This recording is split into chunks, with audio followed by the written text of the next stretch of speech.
Hello, everyone. Bears collected audience. This is the open season for August 17th. I guess it's our summer event. And we have a fairly light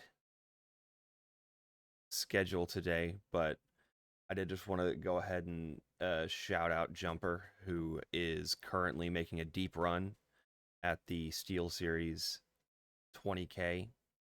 Pretty close to top cut. Trying not to jinx him too much. So, this is open season Edge of Eternities. Bears in space. I hope everyone has gotten their expensive galaxy foil lands already. Because I'm sure they're only going to get more expensive as this deck becomes more popular. So let's talk about our schedule, our agenda. So we have our community updates and tournament data. Then we're going to be reviewing cards from X-Set. X-Set this time is Final Fantasy and EOE. Then we're going to be doing a discussion about politics, doing some Q&A, and then just generally talking about good practice, best practices when practicing your deck.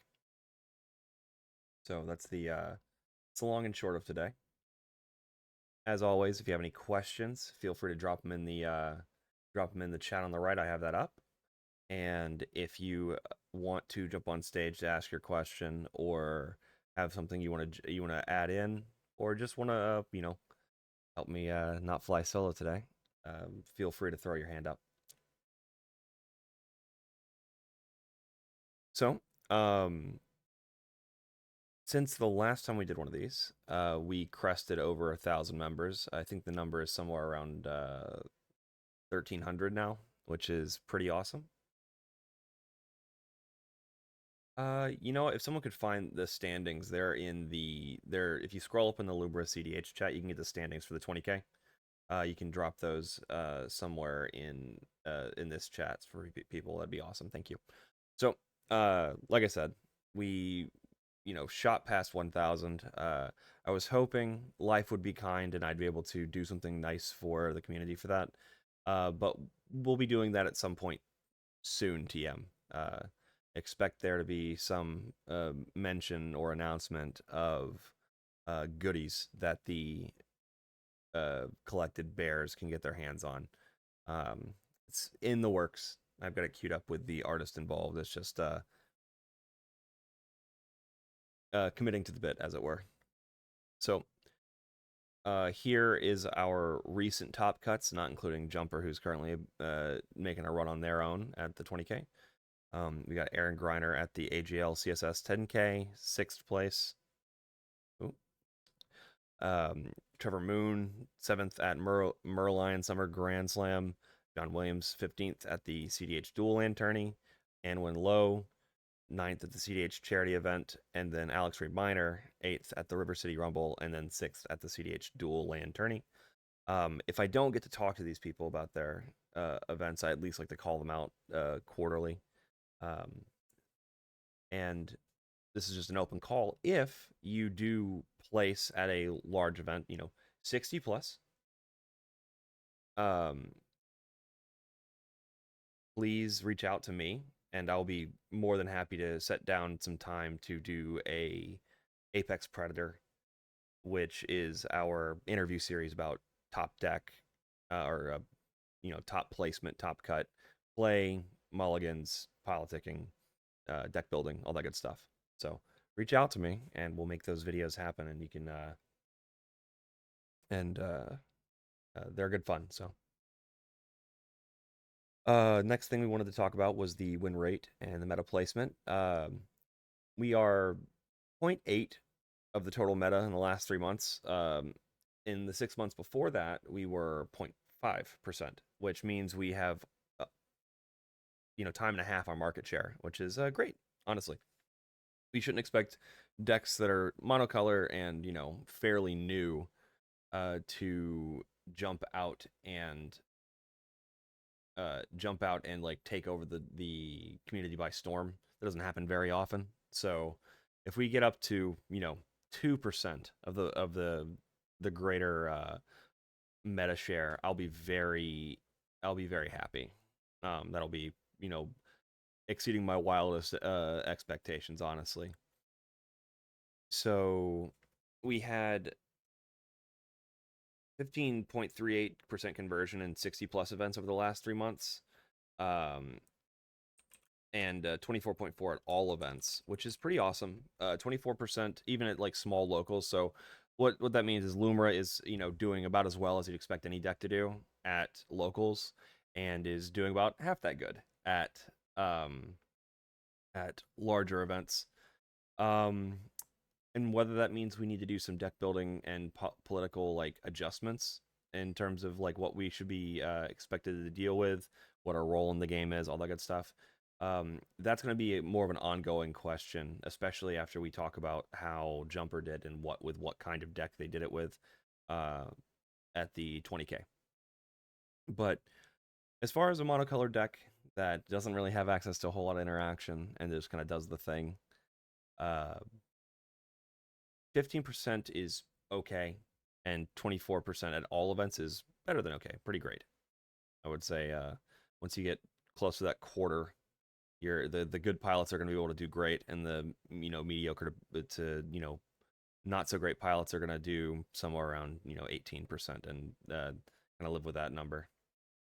So next is our barely playables. This is our new card review. This is the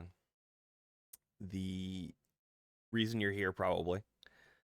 Not a whole lot, and we've had a lot of time to talk about these cards, so I think we're pretty confident in how they work and how we feel about them. So let's run through them, starting with Final Fantasy. So we've got Eden and Traveling Chocobo. So Eden is an interesting card. It obviously, actually, I'll read it out for the people that are just listening. It's Eden, Seat of the Sanctum, land, town, tap, add colorless, 5, tap, mill 2 cards. Then you may sacrifice land. When you do, return another target permanent card from your graveyard to your hand. It kind of plays a Buried Ruin style role in the deck, meaning that it's going to get back your amulet most of all, or most often. But this one obviously has the ability to grind at end of turn. It also has the ability to sacrifice lands that you need to sacrifice while getting you back a piece that maybe got removed. It reduces the need for cards like Dryad Retrieval and Timeless Witness. It kind of replaces their spots in the deck, or at least one of them.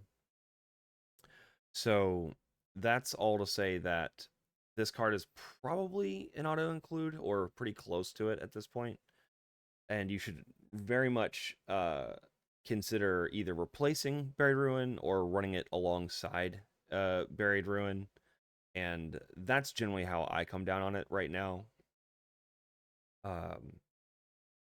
Otherwise, yeah, just a fairly solid grind engine when you have no other options, which you won't often have no other options, but it's there.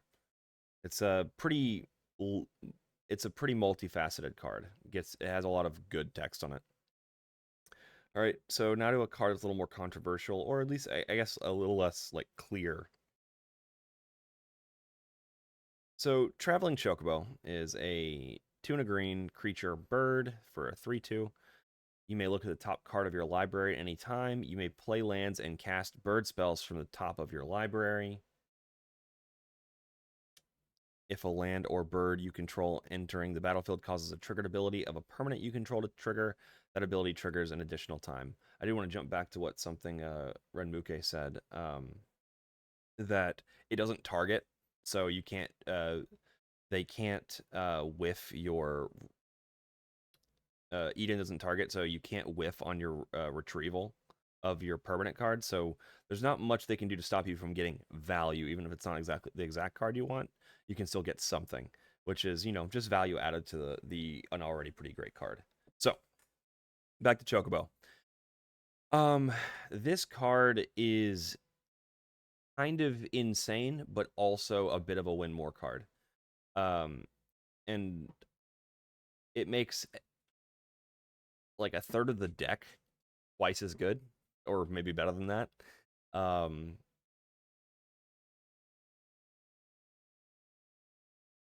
you guys, quick question. You guys hearing what I'm hearing and seeing everything?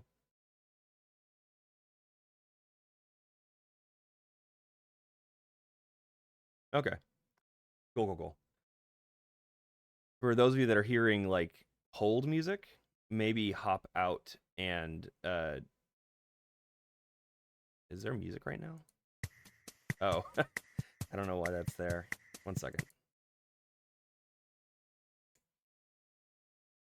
One second.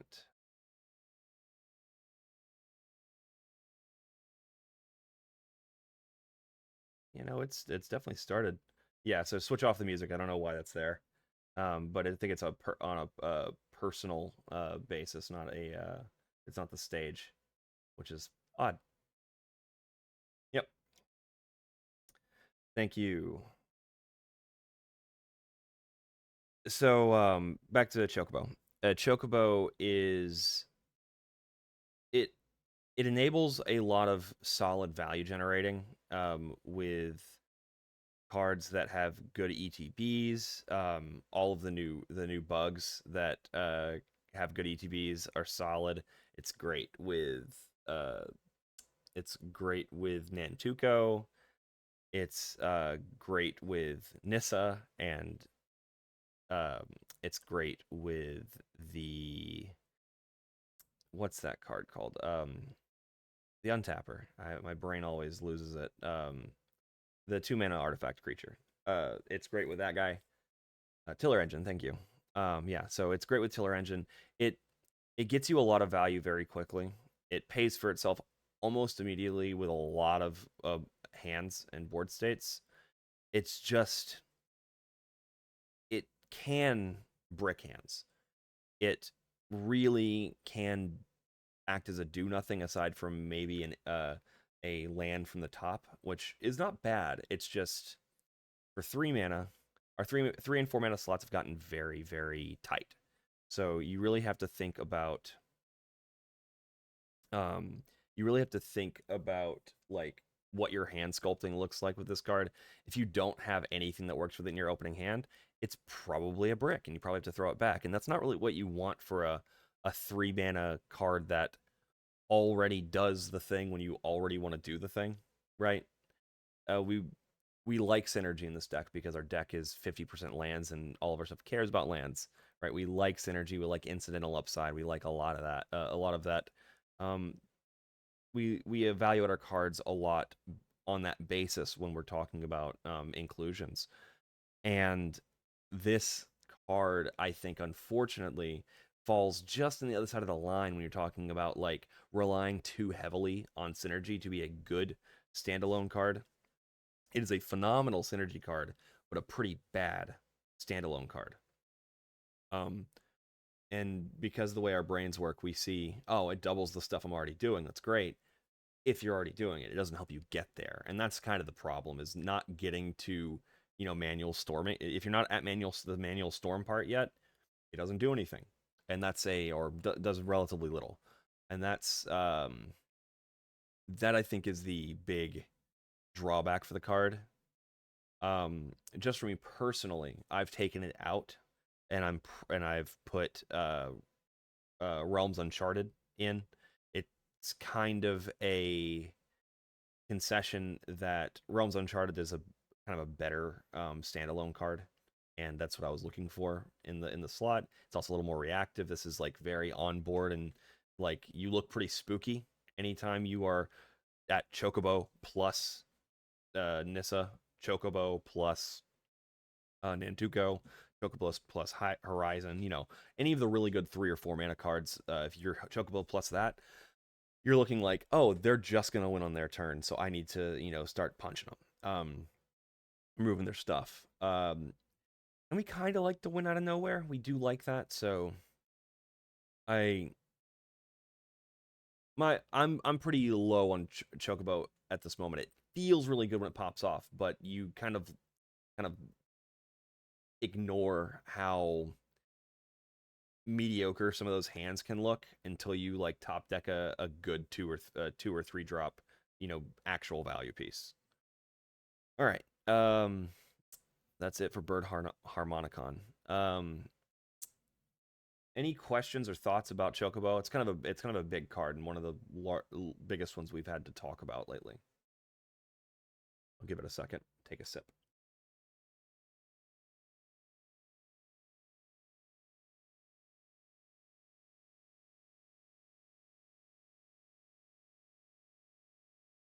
Yeah, someone just compared it to doubling season, which I probably agree with. Um, it's a little crept for a doubling season. But yeah, if you're on if you're on what's that card called? If you're on Birds of Paradise, then it's a little bit better, but like not much. I think you have like 50 hits. Like getting 51 or 53 hits doesn't really change the math for me too much. All right. Yeah. I agree.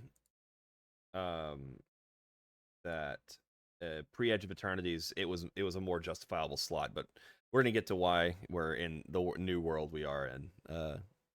Bears, in fact, have gone to space. All right, so we've got Evendo, Waking Haven. We'll talk about that for a second. Then Exploration Broodship, Famished Worldsire, Horizon Explorer, Icetill Scout, and Tezzeret Cruel Captain. So let's talk about those in the order that I mentioned them.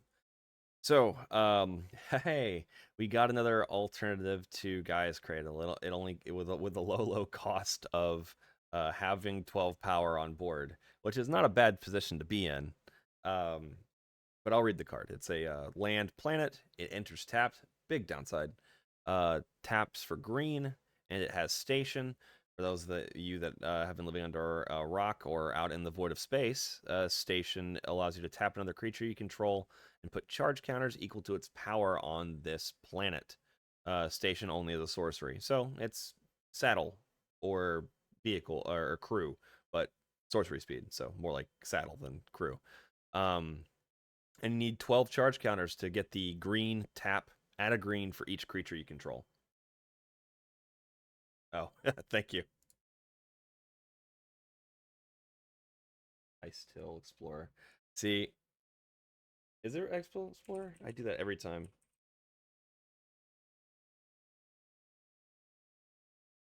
Yep.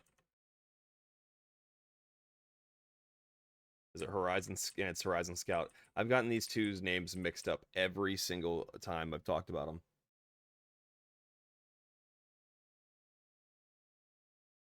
Yep. Oh, it's Horizon. Oh, they're both Explorer. There's no Scout at all. Okay. Yep. Look who's prepared. This is why I have it like this and not in like a presentation, because that means I can edit it. So back to Waking Haven. It's a Gaia's Cradle with about 15 caveats. Uh, uh, yeah. So it's a guy's cradle, but you need to have Lumra already, basically, and it's a tapped green source, so it's not particularly good for helping you get there. And this card kind of exists to help you get there. Um, um, if you're doing the Earthcraft thing and like are really in on Field of the Dead, doing Scoot Swarm stuff, really big on Spring Heart, and want to increase that synergy to like the maximum you can.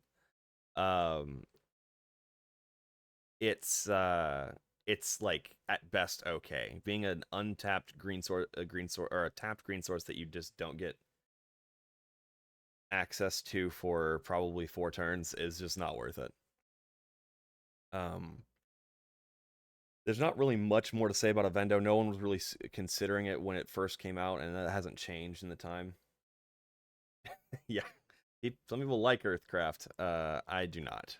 I did not like 2-mana do nothings. Let's talk about a 1-mana do nothing. Exploration Broodship is a 1 green station with a 3+. It's an artifact spacecraft with a 3+ charge counter. You may play an additional land on each of your turns, so exploration, and then an 8+. It's a 4/4 flyer with once during each of your turns, you may cast a permanent spell from your graveyard by sacrificing a land in addition to paying its other costs. So, Exploration Broodship is, in my opinion, a lot like Chocobo. And I don't, and mostly in the good ways, not really in the bad ways. I think it's mostly in the good ways that it's not your primary value engine. It's not the thing you care about. It acts like an exploration if you have a 3-mana, a 3+ creature. Like after Lumra's down, it's phenomenal, right? You're probably getting to charge 8 immediately, and that's great. But outside of that, it can be like a turn, a fairly slow exploration, which at that point, how many lands do you have in your hand? So I'm going to be honest and say that I don't think it's worth playing just for the exploration effect. It really shines in the fact that it plays a lot more like a 6 sometimes. And a 6 that requires a land on the field that you're sacrificing versus a land in hand is pretty nutty. It doesn't let you like combo out, which is, a big downside. But the fact that it gives you a 1-mana incidental once per turn rebuy of a card, that's pretty phenomenal. Especially if you get to sack something that you want to recur, right? As part of a loop, or starting a loop, or just getting Gaia's Cradle back. You get it.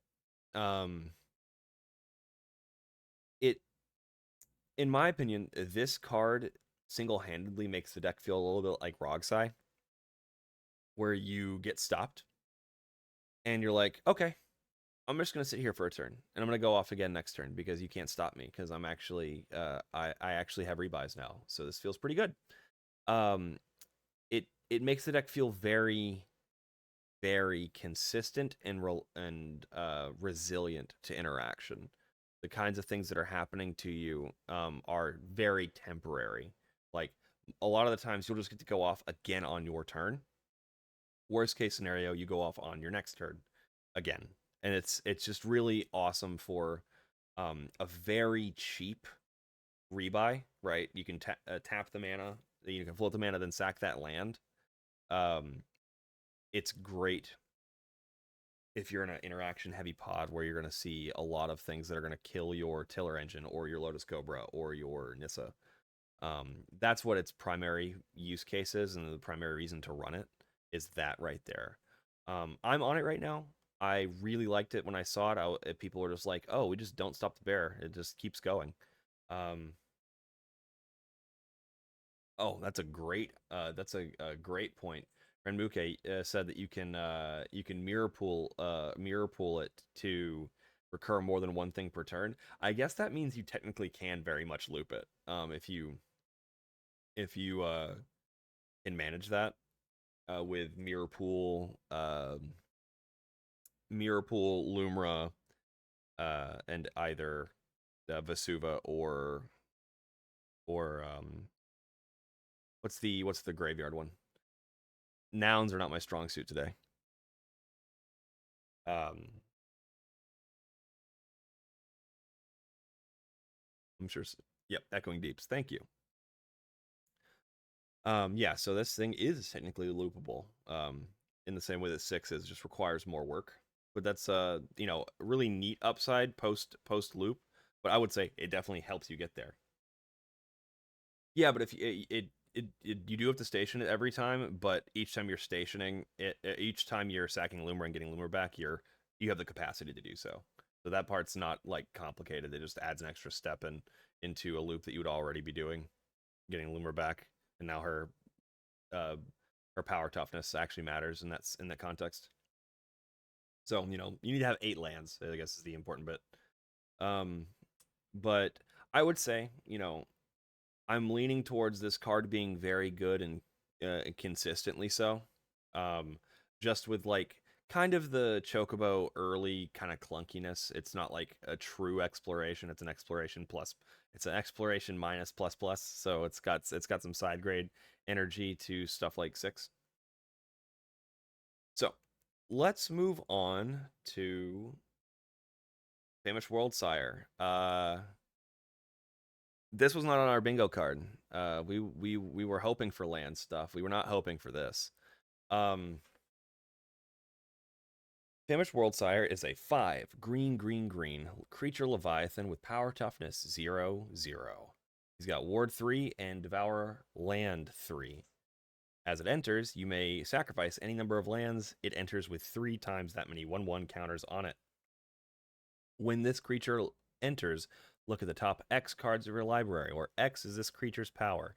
Put any number of land cards from among them onto the battlefield tapped, then shuffle. So, those of you that don't know, this card is kind of all that in a bag of chips. We run 2 more tutors just to run this card. Just so we can run this card. We run like 2 more tutors than we otherwise were. It's so where do you start? It sacrifices all your lands for Lumra. It allows you to dig for everything. It is a 1 card like manual storm. Like for those of you that are a little bit older on the deck, there was a time at which LED, Mycospawn, or Mycosynth Gardens, LED, dump your hand, mill 4 cards, play Lumra, start turn 2 with 8 lands on board and no hand. Like that's like a rush, and you get a lot of a rush out of playing like that. And it's bad, and you shouldn't do it. This is like that. That's like empty calories. This is like the best dessert you've ever had, but it's also the vegetables. You're losing weight playing this card, not gaining it. It just feels good to resolve. It activates whatever brain chemistry happens whenever Rog-Thras plays Underworld Breach. I don't know. But it's also just good. It's mirror poolable, so it like compounds. Like Famished Worldsire squared is just even better. Oh my god, fall in half. It's sorry, the comments are pretty good. Yeah, so this card resolves and you probably win. It's if it resolves, if you tutor for it, and you likely have the mana for it. So like drawing it naturally is not even that big of a deal. Like it's kind of our like last March of the Ents when that was good in Kinnan. You just get to bet that you're going to get to bet that you're going to win the game off the back of it. Tripling your lands usually. It's more like 1.8 times the number of lands you're going to get to like 2.5 the number of lands you had, which is still usually going to win you the game, especially if you have an Untapper. Like it's if you don't have an Untapper, it's usually a 1 turn wait for you to win the game, and if you have an Untapper, you probably just win the game. Try it.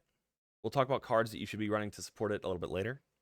But I mean, I would hope you've tried it because it's just so much damn fun. Even if you don't stick with it. So we're gonna move on to the cards that I can neither remember nor pronounce, apparently. So we got Horizon Explorer. He's 2 and a green for a 2/4 creature insect scout. He has the text: lands you control enter untapped, and whenever you attack a player, create a lander token. Lander tokens are like foods. They're 2 and a tap, but you search your library for a basic land and put it into the battlefield tapped. Not bad. Obviously, um, I it's at this point of the presentation where I started to recognize that there is likely someone who is very interested in like lands, decks, generals, and R&D. Um, um, oh yeah, I just want to back up for a second. Renmuke referenced that you can Eldritch or Natural Order to go grab go grab Devour is absolutely a baller feeling. But yeah, this card is very exceptional and important for the deck in for a couple of reasons. Firstly, it's another untapper. Critical mass is very important in decks that do not have consistent mulligans for card draw and tutors for card draw. We don't have those outside of Woodheart Storyteller, the tree folk that draws cards like a Rhystic Study, but for the whole table. That we're getting another untapper means that we have. I haven't done like the calculator. I haven't found the but it makes mulliganing a little bit more consistent, and we'll talk about that more when we get to Tezzeret. I'll just put Druid of Purification. I mean, Root Path Purifier. Boom. All right. So yeah, the green tutors can find this guy. That's super important as well. That's like the second reason. That's the second reason this card's really good, is because all of our green only tutors now find a untapper. So if you have a mana doubler like a Anissa Cobra and need a untapper, you can now find that with any tutor in the deck, and that's pretty great. Someone mentioned, already brought up that Root Path Purifier can fetch any land off of this. And that's true. I mean, it's it's 1 in 98 cards comboing with this card. Something just to point out at this point is that the incidental synergy between cards in our deck has gotten so thoroughly impressive. And it's only going to get better. So, thinking about the Nantuko plus Horizon Explorer or like 6 plus the turtle, like there's a lot of just incidental value just being tossed back and forth between these cards that aren't really all that evident until you play with them, how good it feels that like any two pieces of value production just like feed into each other. And Root Path Purifier combos with this one particularly well because, attacking with it and Lumra means you're getting any 2 lands and probably winning the game off of that. So there's like just a lot of overlapping in value. It's not to include. Not much else to say about it aside from just play it and continue playing it and enjoying a green untapper. Renmuke said that the Tiller engine's more expensive because of Edge of Eternities, and that's absolutely true, 100%. So, Icetill Explorer. It is a 2 green 2/4 creature insect scout. Also really important that it's really hard to collude around the removal of these newer untapper and value cards because their butt's so big. Because really their best way of doing it is to draw cards, make each other draw cards, and hit us with Bowmasters. And we don't really have a we're not as weak to that as we were previously because Tiller's a 2/2, for example. So let's go to Icetill Explorer. It's a 2/4 creature insect scout for 4. You may play an additional land on each of your turns. You may play lands from your graveyard, and whenever a land you control enters, mill a card. Icetill Explorer. Like this was, I think, the first card we saw. I think this was like the first Lumra card that we saw and it just kept getting better. That's not to say this guy isn't an auto include, because an Explorer is awesome. Getting 2 lands out of the graveyard enables a lot of really dumb combos, and the last piece of text just says, Storm Off King, and it's just really good. Two land drops from the graveyard. If it's not winning the game, it's getting you there like really quickly. And it's all for the low cost of 4 mana. So, like, I don't want to belabor the points on these like auto includes, but this card is an auto include and one of the better cards in the deck now. It's not even close. Like, sets should not be giving us like 4 auto includes that outclass like 4 other cards, but they definitely did with this one.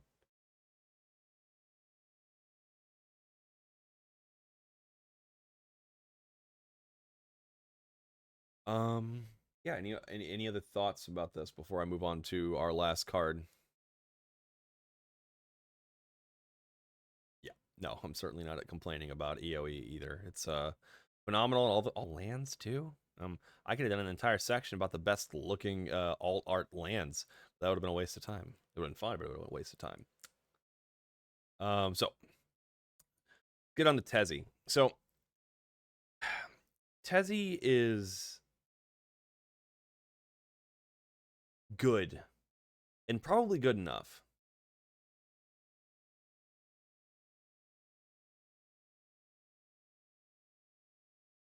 Apologies. One of the bears was just telling me they were showing up. It's good news. So Tezzy is a 3 mana colorless legendary planeswalker with a Tezzeret subtype. Comes in with 4 loyalty. His 0 is an untap target artifact or creature. If it's an artifact creature, put a 1/1 counter on it. -3 is search your library for target Soul Ring, Amulet of Vigor, or Mana Vault. Reveal it, put it into your hand. And -7 is you get an emblem with, at the beginning of combat on your turn, put 3 +1/+1 counters on target artifact you control. If it's not a creature, it becomes a 0/0 robot artifact creature. And the passive is, whenever an artifact you control enters, put a loyalty counter on Tezzeret. So, a lot of like I've played a lot with this card in Magda, and so you're gonna overlook how good this card is. Like, every piece of it feels pretty good except for the ult, but that's how planeswalkers work. So, it was mentioned that Zuran Orb's also on the list. Also, LED. If you need to pitch your hand, it can pitch your hand. If you need to sacrifice lands, you can sacrifice lands. If you need mana, it'll get you mana. If you need an Untapper, it'll get Amulet. It gets everything. And its untappability shouldn't be undervalued. It's good at untapping your Vault, good at untapping your Monolith. Very good at just getting you to the mana you need to recast Lumra. And it'll get you, any piece of the puzzle you're missing, because every piece except for a mana doubler, right? But to have all that on one card is pretty phenomenal. So it's definitely worth it. Especially, it's an easy amount of mana to make. It's colorless, right? Another thing that's maybe hasn't been mentioned yet is the fact that it goes nuts with landers as well. So Horizon Explorer, I think I named that one correctly this time. Horizon Explorer breaks landers upwards of 3 a turn. So there's a lot of value in this card incidentally. It also gets Vexing Bubble if you're playing a Staxier list, and we'll talk to Jumper about that later. It also gets Tree of Tails, so maybe run that if you're not on Mouth of Ronom. It's probably just like kind of a no problem include, basically, to where just reducing the likelihood that you're gonna not have what you need in terms of green mana, or the fact that it can make double green mana by untapping it the next turn. If you haven't played a land for turn, like there's a lot of reasons why it's good. You can flicker it with Eldrazi Confluence.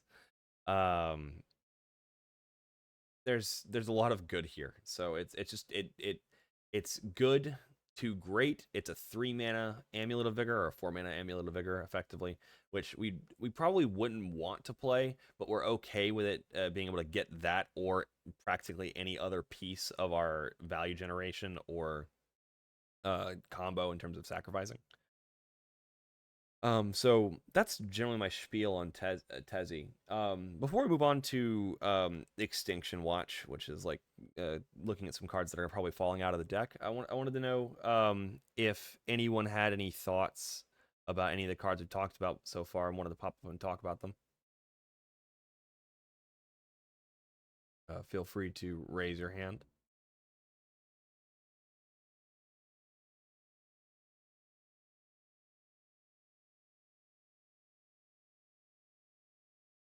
All right. So let's go look at Extinction Watch. I ask and I shall receive.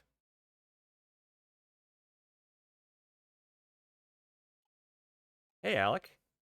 Hey, what's going on, guys? Sorry I'm We're late. doing good. We'll just do a quick review of what we were talking about so far, just to get you caught up. We've run through all the cards, all the new cards, Oh yeah. from Eden, Chocobo, and then Evendo, Broodship, Famished Worldsire, both the Explorers, and Tezzy. We just finished up Tezzy. Okay, very cool. Um, I probably said a lot of what needed to be said about them, but I'm not going to. I'm not going to assume that I don't have any I had all the novel thoughts to have. Was there any like for these cards that we've been testing from Edge of Eternities especially? Was there any like interesting interactions that you noticed? Um, I guess one of the key things that stood out to me is if I have a Famished Worldshire and Lumra in play and I'm going through my mirror pool loops, more often than not, I'm gonna target the Famished Worldshire over the Lumra just for that added ward protection. Mm-hmm. That's kind of one of my favorite new things about it. Um, let's see what else was here. I haven't even tested the Evendo. Does anyone No, it What did was we say about that one? it's bad. Don't play it. But but, but Fair. Yeah. I mean, this is typical of me. I always include one bad trap card in the review just to make sure people don't use it. I don't think people deserve to waste their time on bad cards. I like to help them get past that. Uh, Yeah. um, Yeah, I would agree. basically, Earthcraft is like the only reason you'd use it, and even then, just I'd rather play Weathertop or Deserted Temple for like Yeah. synergy. Yeah, I would probably do the same. Um, Something interesting that I ran into about the Tezzeret is it is untapped target artifact or creature. It Mm-hmm. doesn't specifically say that you control. So it very much hosed me when I played my mana vault and then slapped down the Tezzeret into a Spellseeker, which I was unaware of. And Yep. So just another thing to be aware of, I suppose. All right. Yeah. No. Spellseeker is becoming one of those really, or not Spellseeker, Spellskite, right? Spellskite, that's what Yeah. I'm Yeah. saying. Yep, Yep. yep. Spellskite is a frustrating Yeah. card for Tezzy for sure. Quite relevant in the meta right now, it seems too. Yeah, I know. It seems like it's having a resurgence, which it's a control oriented card, so I'll take it. So let's move on to the Extinction Watch, which is the list of cards that I think may be falling out of most people's decks. So the card draw packages. So the problem with Silvala and Staff of Domination, and I guess Completion by extension, is that they're okay, right? They were always just okay individually, and Silvala can get pretty stupid on her own, but she's just the of all those cards, she's probably the only card that's like really really good on her own. Like, Hmm. I think the One Ring is just okay in our deck. Um, I don't think it's something that we are I don't think that's something that our deck needs to be doing. We can find way more value and cheaper, faster by just filling the yard. Like, I think I might Yeah. unironically want to play Malevolent Rumble over uh, the One Ring. I would agree with that. I think the acceleration for Malevolent Rumble plus the cards in Grave is probably more valuable than the One Ring is going to get us. Yeah, and I still don't play Malevolent Rumble, so Yeah. uh, That's one that I've never really explored either. I mean, none of these cards actually have been super interesting to me, I guess. yeah, So, this is more me telling Eric to update his list than anything. Yeah, I just don't think that you can really justify the stats with all the new cards we got. yeah. Um, and the One Ring is a really good card. It just isn't good enough at 4 mana, and it's a little too slow for what we would want to do. And Hmm. our 4 CMC slots have gotten like way better. Yeah, and I'm even looking at like it sounds a little crazy, but I'm looking at cutting Sylvan Library, and Sylvan Library alone will draw us far more cards than I think the One Ring is capable of. Yeah, yeah, just generally how games are getting a little bit faster. Yeah. Um, I would agree. I would definitely agree that the Sylvan Library is probably on the cutting block. And run Scape Shift, or maybe run a protection card. Yeah. Um, so let's move on to speaking of non-creature Wincons. I don't think these guys are necessarily on the way out, but I think they need to be discussed as like as kind of a package. The cards that your three balls, your Docents, Allosaurus Shepherds, and the cards they protect are pretty. I guess I would say we're probably in a inflection point on deck building philosophy on whether we want to blow slots on protection. Yeah. I think it's something that I've been looking at a lot recently, actually, and I've kind of been playing with and without them. Um, in a nutshell, I think I like the effect of a docent when you need it, but it's never something that I'm going to be, I don't know, casting without a way to remove it from my field just in case.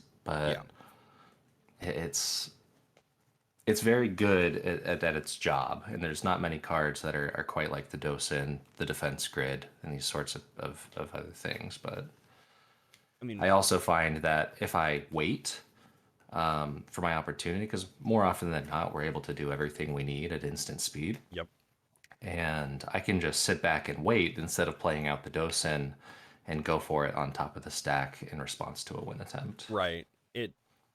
It feels a lot more like playing Magda did like 6 months ago, where you would just kind of sit on top and just all right, cool, fight over that decon.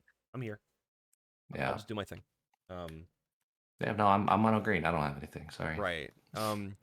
So I guess my question, I'm also not on any of the protection pieces at all. I say my mouth is my docent. I think the only protection piece that I'm running right now is like a Trinisphere, for example. Hmm. But I think it serves two purposes. Yeah, it certainly does. But we're gonna have to talk about that. So I don't know if you've been paying attention, but Jumper's pretty close to top 16 um at the Open in still Oh, in nice. I know. He's got like 18 points. I think he's in his last round right now. Oh, that's So awesome. yeah, so we're but he's playing a stacks list, so we're gonna have to talk to him about it. I'm gonna Yeah, win or lose. I think this is definitely worth a Apex Predator interview totally. and see why the stacks deck work. A stacks deck just like works. It was working for him so well because that was my ideal version of the deck a long time ago. That's that like I want to play the root maze, the vexing bauble, the three ball. Um, but back to the cards were on the screen. How are you feeling about Scapeshift and Realms right now? Um, Realms, I have not been playing for quite a while now.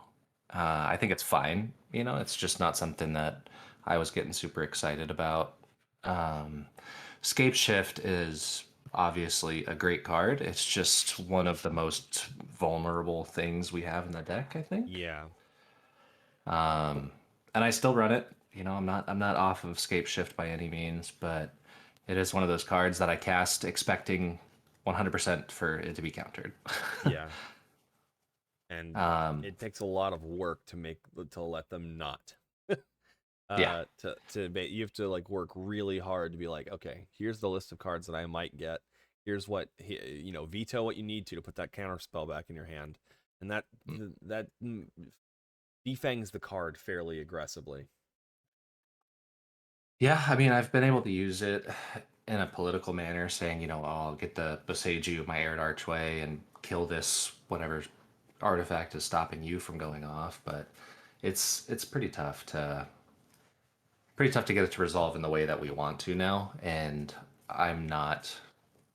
I'm trying to move away from being a super political player, and I'm trying to be more self-sufficient. And it's kind of falling into that category for me, where it's kind of just a political piece at this point, Yeah. unless you know I'm kind of in that super lucky spot where no one has any interaction.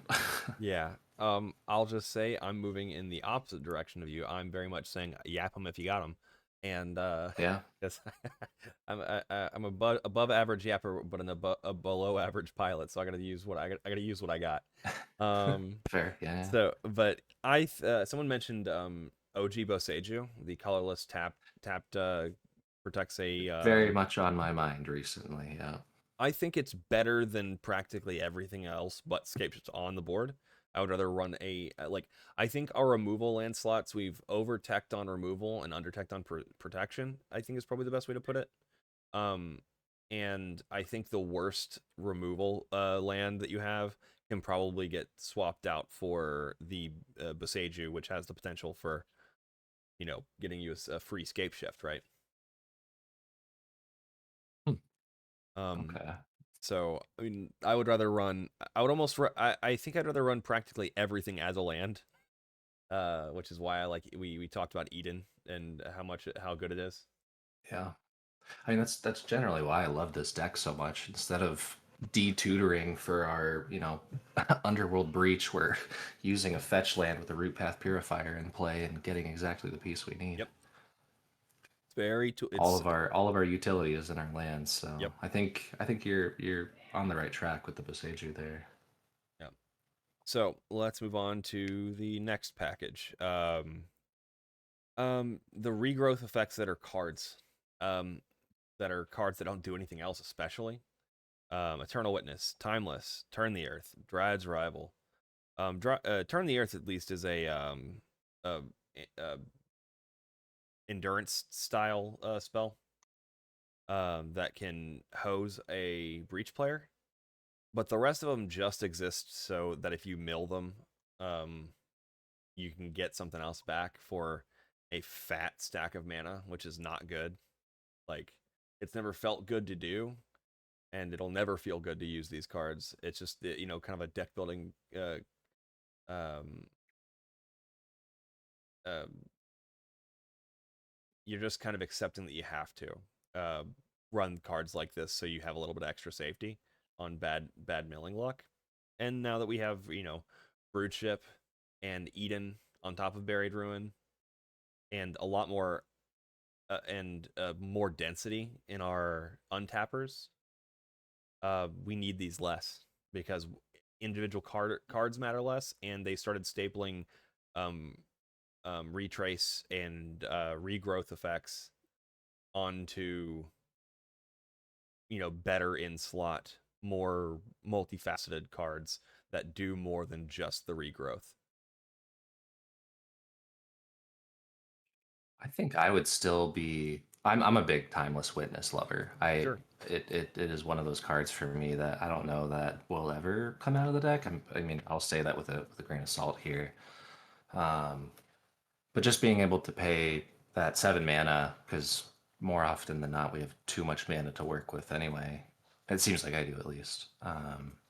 And just get whatever card you want back from your grave. It's not restrictive to just returning a permanent. Sure. I think makes it incredibly valuable. And then the added benefit of I generally actually will combo quite often with Timeless Witness and Eldrazi Confluence in play. Um, it just feels incredibly flexible to me, and I think again it kind of comes down to what packages do you want to be running. Um, and I'm a big believer in the Eldrazi Confluence, so I think together they work very well. I'll just put it out there that Eldrazi Confluence combos just as well with Lumra Broodship, because you can just immediately crew the Broodship again and get another rebuy by sacking a land, Yeah, and it but again, you're loops still limited to not permanents. being able to. Yeah, yeah. And I agree. I think Broodship is incredible. I'm on Broodship. I'm on all these regrowth effects, but I think having at least one piece that can return the instants, the sorceries from our grave is probably valuable enough to run one off of.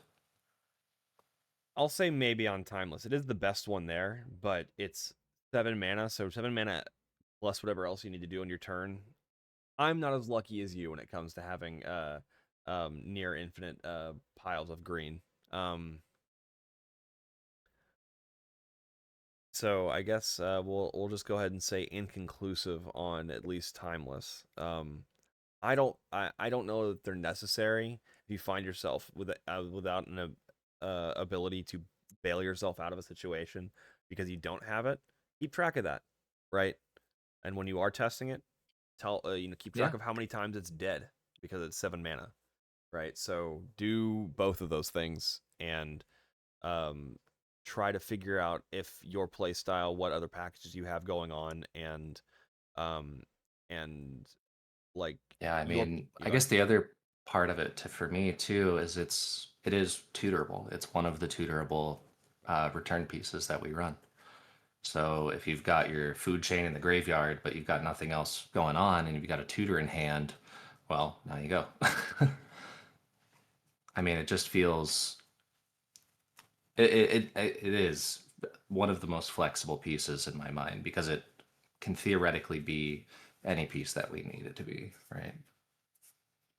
Yeah,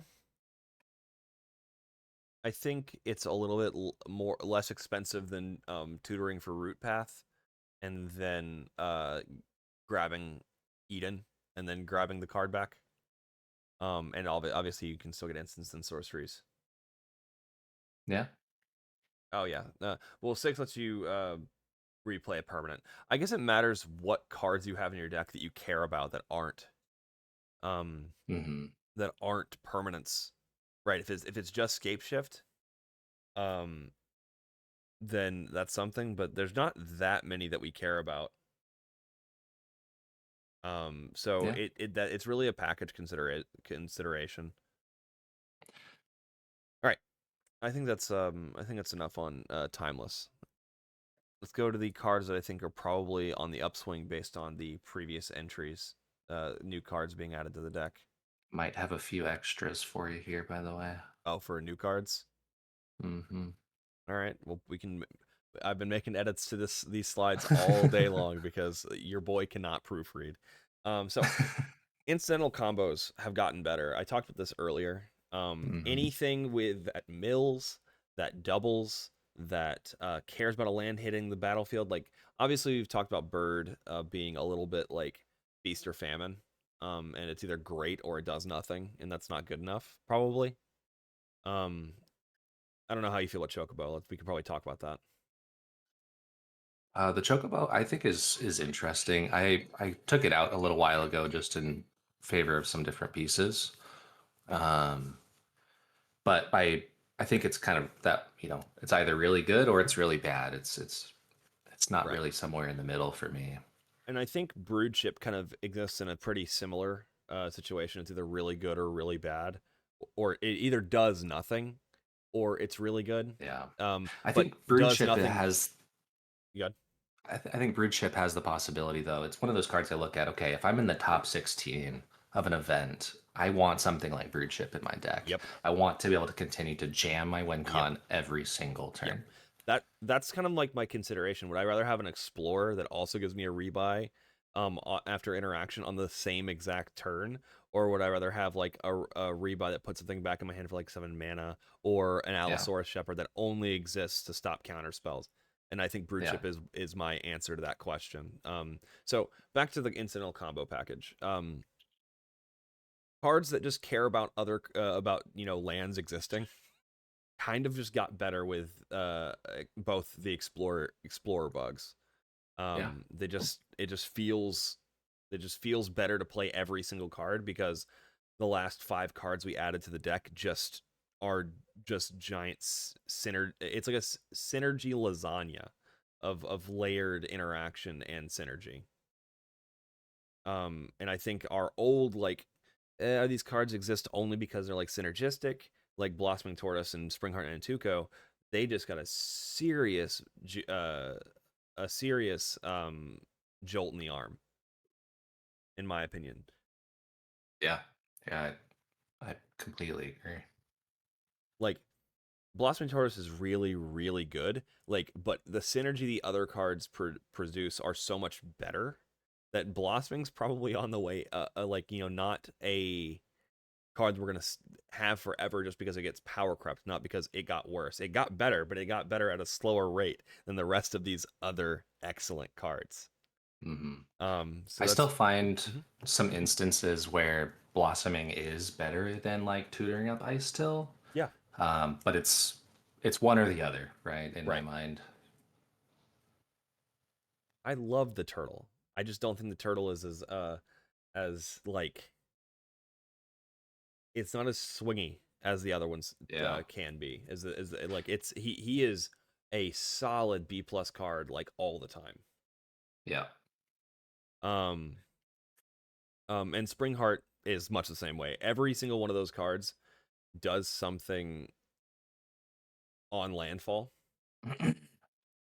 So them all having landfall means that they all do something phenomenal with an extra version of them. Like Springheart with the set of land recursion enabling cards that we have. Um, it's kind of what you want Chocobo to be, if that makes sense.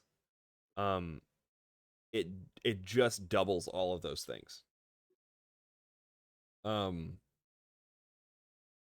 yeah, I mean, that's really all I got. Like Springheart and Tortoise are just doing more of the good shit they were doing 4 months ago. Yeah. I would find it pretty difficult to ever remove the spring heart as well. Yeah. It just feels so valuable. Hmm. Um, but blossoming tortoise, I think I could see myself, and I am probably one of the biggest pushers for the tortoise, but I think it is one of those cards I could see myself removing in the future. It doesn't do anything unique, is I think the Yeah. best. I mean, aside from the reduction, The reduction is what makes it super interesting for me. right? Yeah.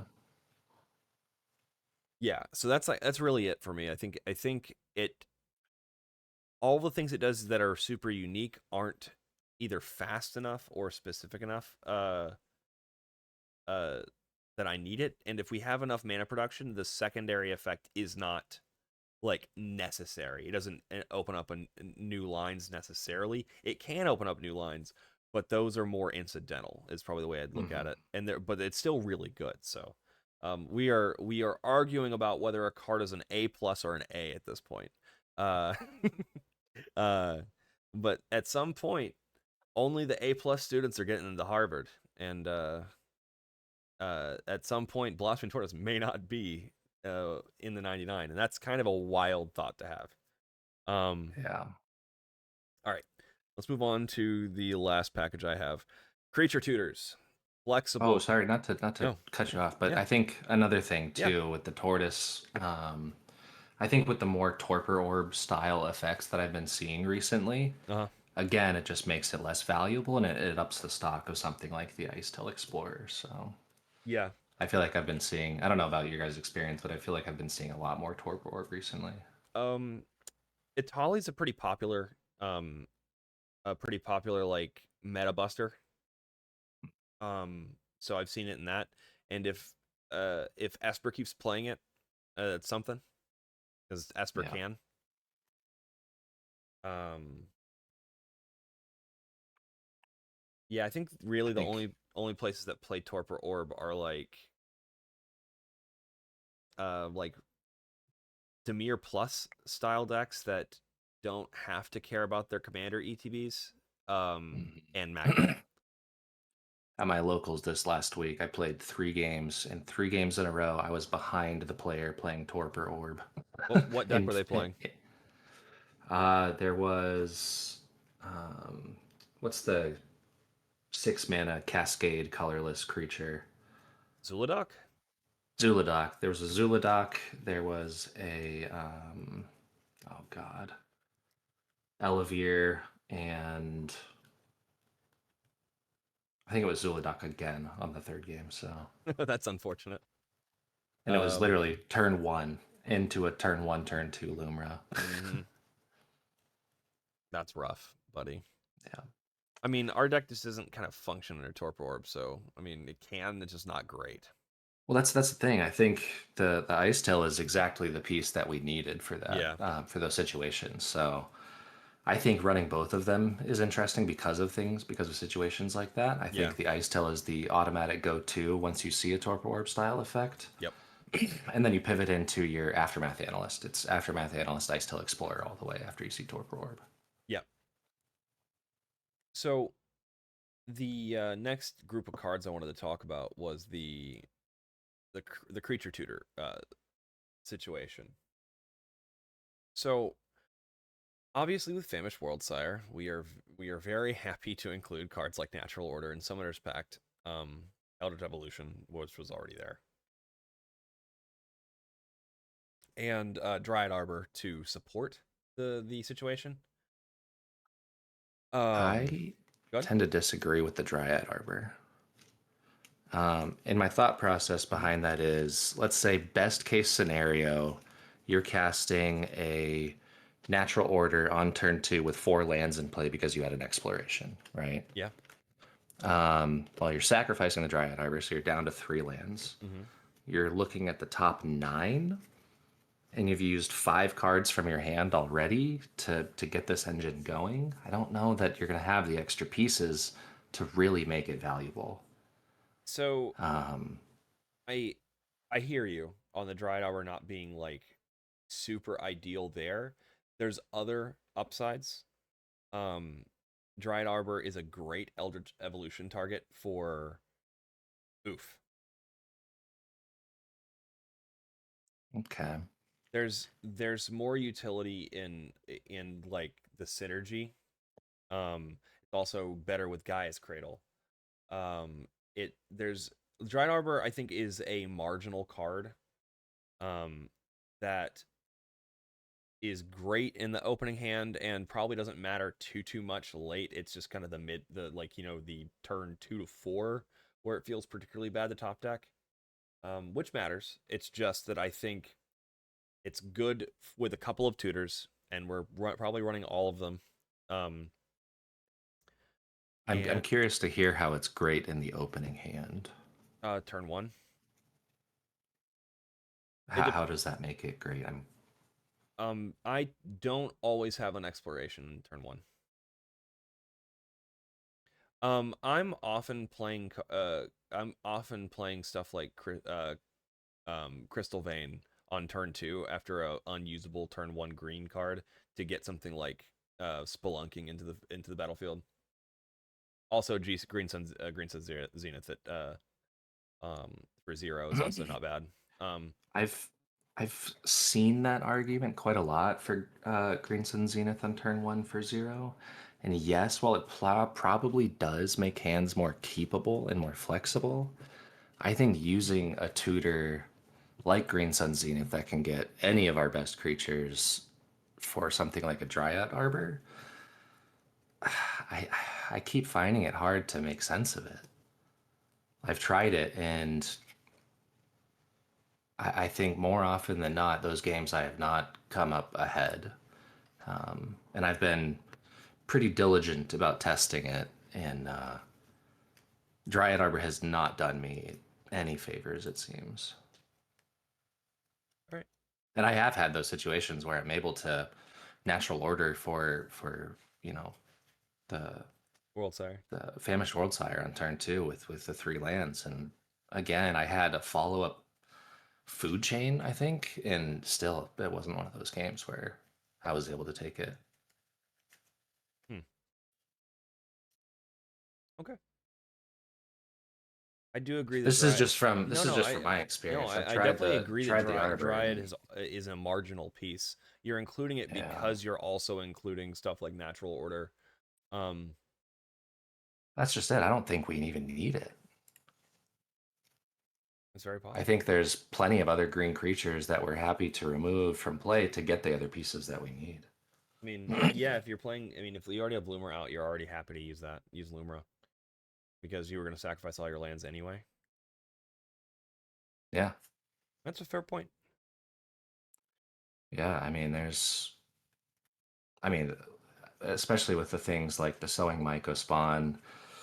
I mean, there's a lot of other cards that I've included recently, and I might be able to talk about a little bit later here, but um, I think there's a lot more creatures that we're playing in general. So even just including natural order alone becomes a lot better without something like the additional Dryad Arbor. Sure. All right. Um, did you have any more like tutors or like anything in this realm you wanted to talk about card choice wise? Card choice wise, Yeah, I mean, you said you had another like I basically need to make another slide. What was that slide? I am actually just looking at a lot more of the untapping effects. So I've been playtesting with the Croson Restorer and the Magus of the Candelabra again Okay. recently, and I have been very excited about both of them actually. More so the Croson Restorer, just because on its own it seems to be a lot better in a shell. Right, give me 1 second to so Croson Explorer, Croson Restorer. Restorer. Thank you.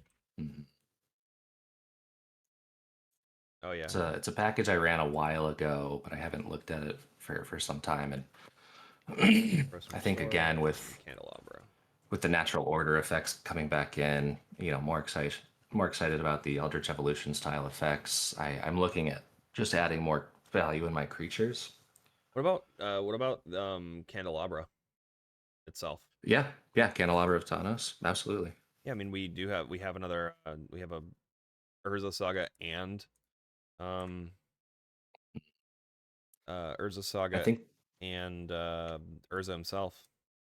I think the thing that makes me more excited about the Croson Restorer and the Magus of the Candelabra is theoretically with the Ashaya in play, you're able to go infinite with both of these pieces. Um, Oh, it's true. and it's a combo we ran a while ago, but it just didn't come up as often. But I think in a shell, these pieces, these untappers, are just getting a lot better. Okay. Hmm. I guess Candelabra functions a bit like a mana dork in that sense, Yeah, especially yeah, absolutely. if you're running the cards like I mean if you just have any of the good taps for two Yeah, cards that any it 2 mana accelerates your turns. producing, exactly.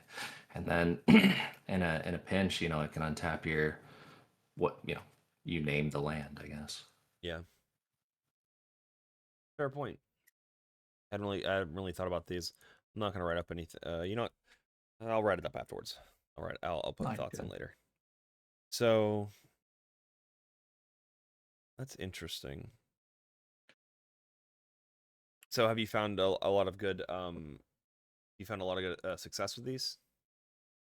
The Croson Restorer a lot, yeah, actually. That one's been very good for me. Even just on its own, it's a worst case scenario, it's a 3 mana dork, um, which I know it sounds really slow, but it has helped me a ton in the turn that I'm able to cast my Lumra, cast the Famished Worldshire. Um, yeah, it's for me, it's been quite good, especially since I'm running the Brew Path Purifier stuff as well. Yeah, Lay Weaver. I forget what that card 4 is. mana untap too.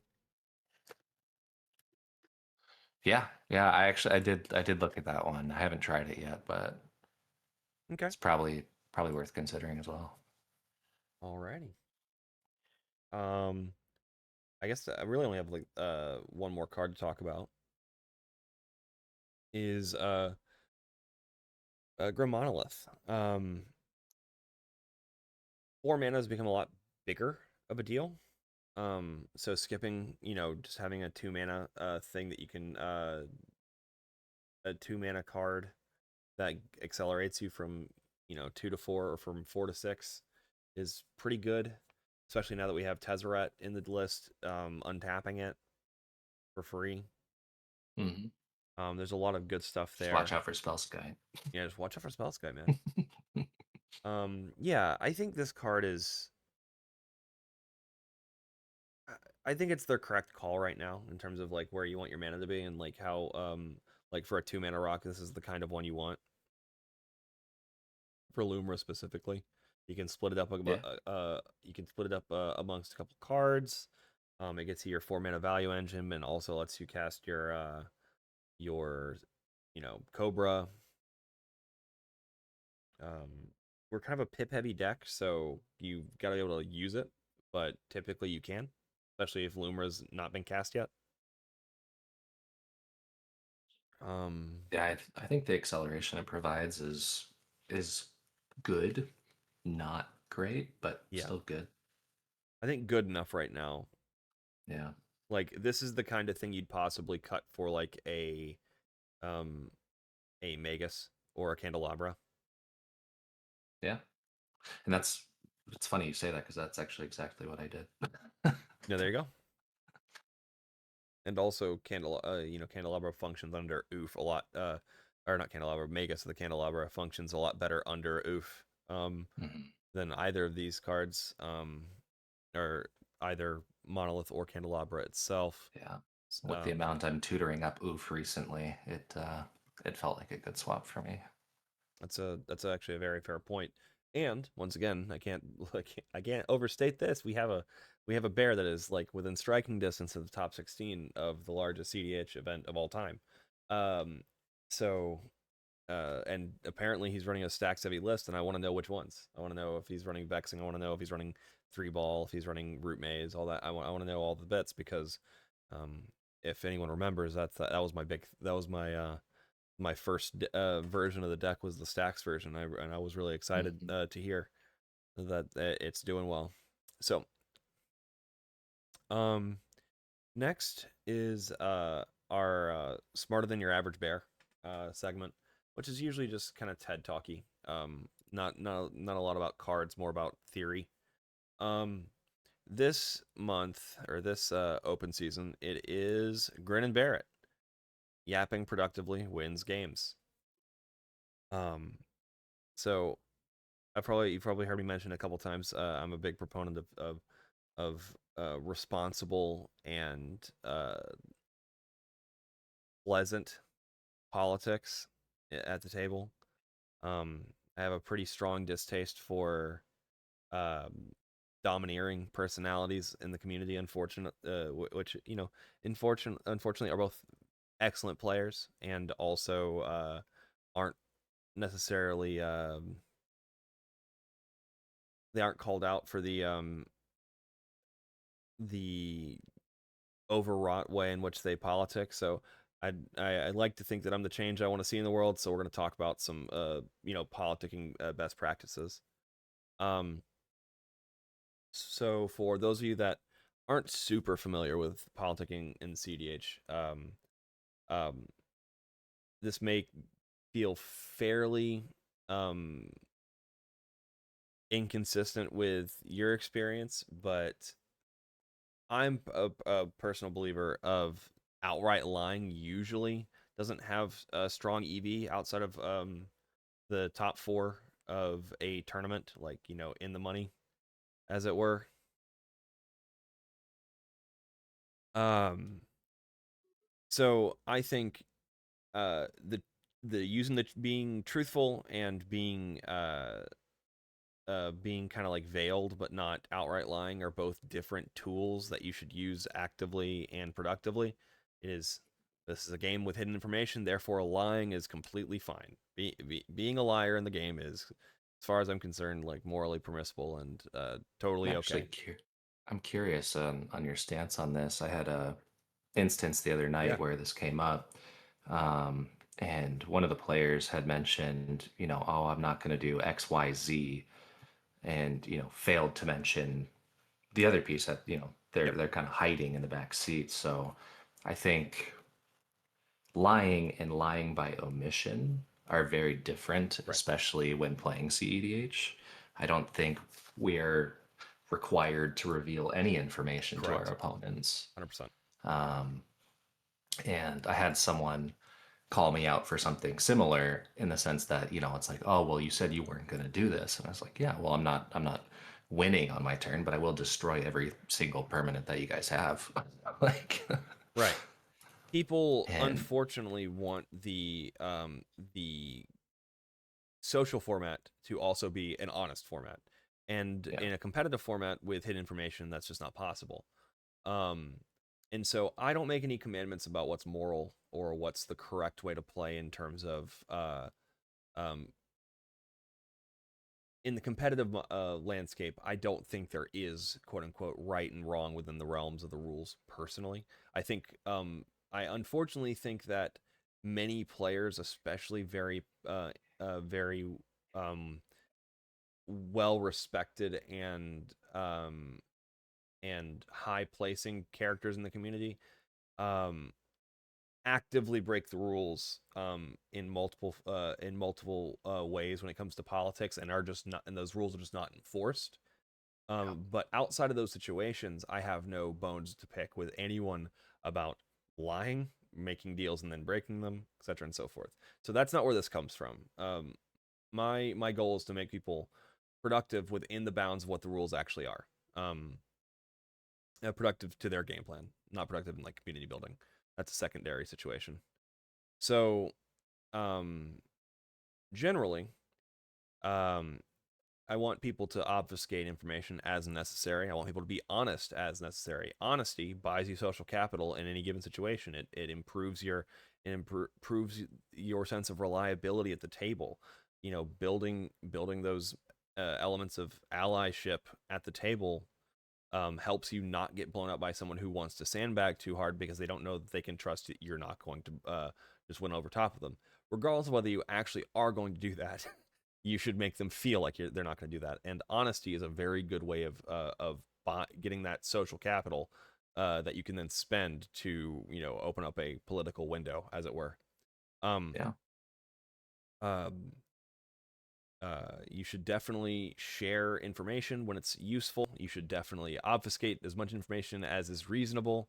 And every situation is so different that it's impossible to say what those are. Just know that you should be thinking about those things less than this is how you should do it. Just that you should be doing it. Um, um, we are in low color decks. We come to the table with a very high level of disrespect. People do not respect the deck, and they also don't expect us to interact. So don't. I'm just a bear. That's what you say. I'm just a bear. Just a bear doing mono green things. I do not have a Force of Vigor in my hand. I do not have anything to help with this. Even when you do, even when you can just tutor up a land and that will solve the problem, don't. Blue Farm's there for that. Um, um, but another thing to talk about in terms of the do's is you want to be, casually and politely signaling issues. If you know what a deck does and you know what someone's likely to have, you can point out to the table, hey, this might be an issue. I think that is one of the best things that we can do being in mono green Yep. is be aware of what our opponents are doing Yep. to inform the rest of the table. Even if you feel like your other opponents know what's going on, making a point to actually say it draws the attention Yep. there, right? Yep. And whenever, You're like, look, I know I'm casting Scape Shift right now, but I don't have an Untapper. mm-hmm, exactly. And Blue Farm is sitting there with 5 mana open. And 15 cards in hand. So that's always the thing. So Yeah. this is a Magda thing too. Your development is on board. Your combo pieces are on board. What you have in hand doesn't matter usually until your turn. So your opponents are kind of obligated to treat your information, your known information, as less scary than the unknown information. But you have to remind them about the unknown resources that your opponents have that present those types of spooky moments, right? You can say, I do have an Untapper, but I don't have a mana producer, and they have 6 cards in hand and 7 open mana in blue farm, and a card draw piece on the board. I'm obviously less scary than them because you can see what I have. Like that's the kind of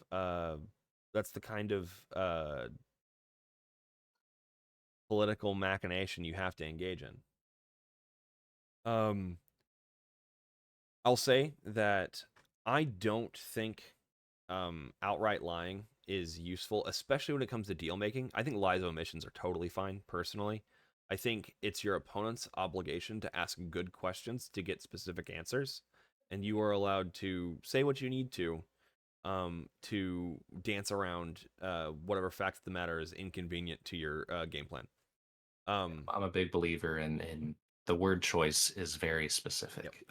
Yep. Be very specific with your words. Don't sound like you're being very specific with your words, because if you sound like a lawyer, they're gonna call it out, and you're gonna lose whatever political momentum you had in that moment. As why are you being shifty, dog? And that's how you lose those games, because now the person who you actively needed to be pointing the finger at is going to jump on that like white on rice. They are going to demolish you with like, yeah, that is pretty shifty, dog. And now you got 2 people that are ganging up on you and making you the problem, because they both think that making you the problem to the third player is going to be positive EV for them. So don't look like you're being an omission liar. I guess is the best way to put it. Yeah.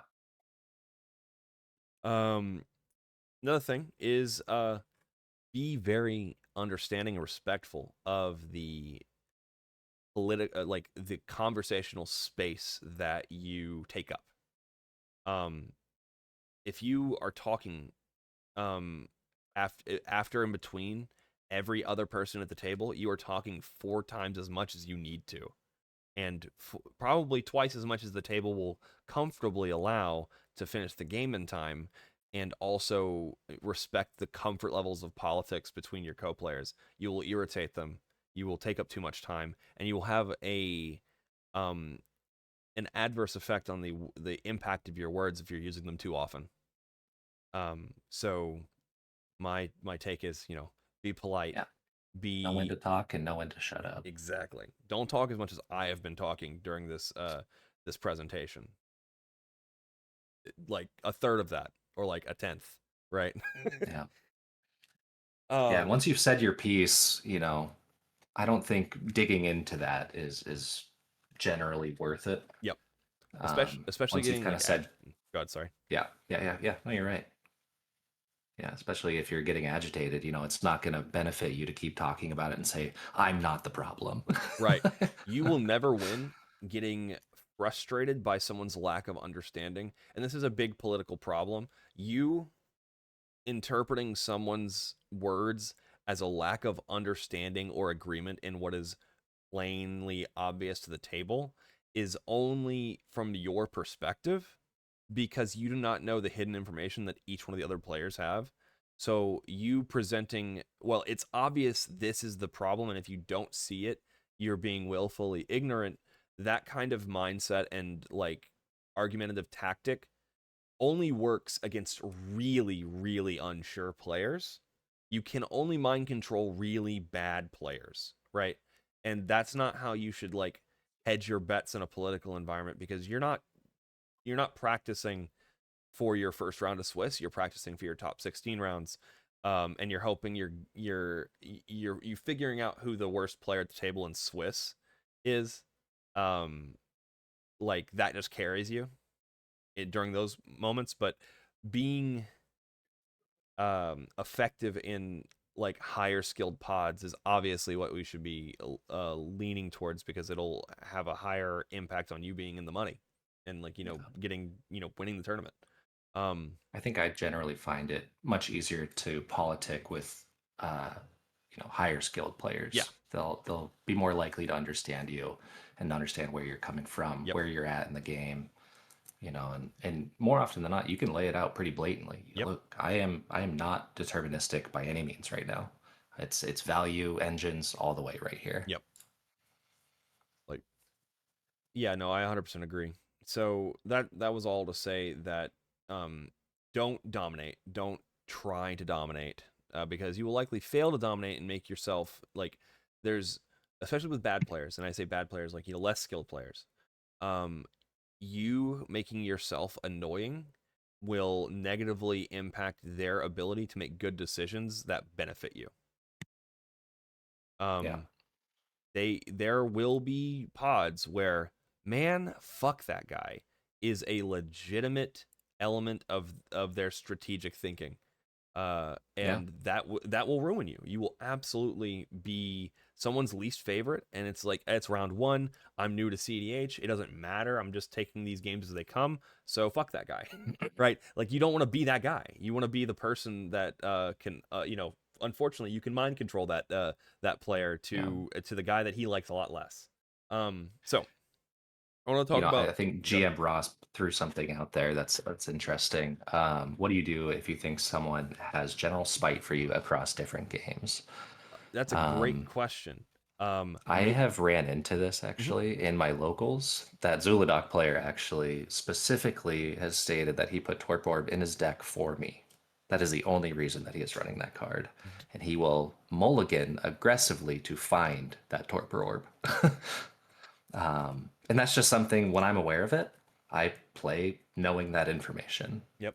It's shitty and it sucks, and more often than not, neither of us are going to be winning those games. And it's yeah, you just have to play knowing that So that person is kind of gunning for you. yeah, so there is a lot of good. There's some distinction points in this like line of questioning of like, okay, this person is teching for me. Why? Okay, first of all, if you are beating them and they just recognize you are the most dangerous player as a player, and the deck is just their way of trying to manage that problem, and teching for you specifically is how they manage the problem. That isn't necessarily them being bad. It can very much be them just making bad deck building decisions because they can't cope with losing to your deck. Right? Those are two completely separate things where there's Yeah. probably a reasonable amount of teching for your meta that targeting the best player in the room that you know is there every week is not a stupid decision, right? But it can still be a wrong decision, and it likely often is if they're just thinking about one player and one style of deck. That's why you kind of tech for an aggregate instead of like I need to mess up this one player's plans. Um, Yeah. um, what I'll say is, what do you think? If you think someone has spite for you across different games, if there's a person that you think actively like builds their deck to spite you as a person, honestly, if these are casuals if it's like a casual situation and this person's like kind of just a sweat that's not really playing CDH, they're just kind of like playing really high power commander, um that's something you can just avoid socially. But if this is someone who is really core to the shape of your local meta, I'd ask them about their deck and become their friend. Yeah, Ask them I genuinely, yeah, I was about to say that exact same thing. I think pulling them aside and just kind of talking with them and asking them kind of what their thought process is here could open up yep. a lot of information for you too. They've brought the perfect conversation starter to the table. Their deck. Yeah, Talk yeah, about their deck positively. They will react. You will activate their info dump card, and they will talk to you for 20 minutes about why they built their deck the way they did, and your friends now. yeah. So if they're still teching for you, it's because they respect you, not because they hate you. Um, and you can't get around people teching because they respect you. That's actually an okay thing. That's like Yeah, that's the game operating as intended. Um, so that's how the meta keeps shifting. exactly. And so we're about to be in turbo hell. I'm here for it. So generally, this part will be let's break up the parts of politicking. Before the game, um, be the least stinky person in the room, both literally and like figuratively. Don't come in with like a like kind of a dour attitude. Also, don't be smelly. Like real positive EV showering. Um, Being the person that's like people want to lean into versus lean away from, super important, super important. So you know they will see you before they hear you. So have a positive outlook and good body language and all that good stuff. um um I know plenty of people who do dunkers. oh man, do not stink to increase your EV. So also do your best to do pregame talking. It is not crazy to ask someone, "Hey, is this anyone's first tournament?" Because at least everyone at the table is at the same page as to this person's the new guy. We're all gonna take turns trying to use them as a battering ram against the other two players. That's just natural in like early pods of a tournament. It's gonna happen. Um, it There's probably some positive EV in pointing that out, and it's like, hey, this is a game of politics. If this is your first tournament, you have to be cognizant of the fact that all three of us are going to use your inexperience to our advantage. So just be cognizant that we are not your friends, and we do not have your best interest at heart when we're making political plays. You can tell that to that person. They might take it on board. It might endear you for you to tell them the rules of what's happening, right? Like they may not be aware of that's about to happen, and rather than you might be hedging your bets in that situation where you're saying, if I endear this person to me at this point, right? They're going to trust me more, lean into my way of thinking more, and lean away from my opponents just because I've created a social relationship in this moment. That's something you can do. But also just you being aware, if you're not that kind of outgoing, right? Just being aware of who the most inexperienced pilot is at the table, and who the other players are going to recognize as the most inexperienced pilot, is half the battle. Like Yeah. getting the foundations laid of, like, this deck is the problem here, this deck is the problem here, this is the last point of interaction. Giving the player that might have interaction because we're the green player, um, more tools to make correct decisions because they're new to the game, is how you don't get 2v1'd by someone mind controlling them. And just saying, "Oh, Untapper, bear scary," right? You have to preempt those attempts to make yourself a political target. So, um, talking about the speed of the other decks at the table during mulligans is not a bad idea. So when people are mulliganing, having people keep more disciplined openers is usually good for us because their flavor of interaction probably doesn't affect us nearly as much as it affects the rest of the table. And we're happy for players A, B, and C to be fighting over a stack war while we're just saying, yeah, I got my Untapper, I have a tutor, I'm just gonna go off my next turn. Like, you're happy for that. In my last tournament too, Mhm. before the game even began, I'm sitting in first seed, Atali's in second seed, and then there's two other like heavy blue decks in third and fourth.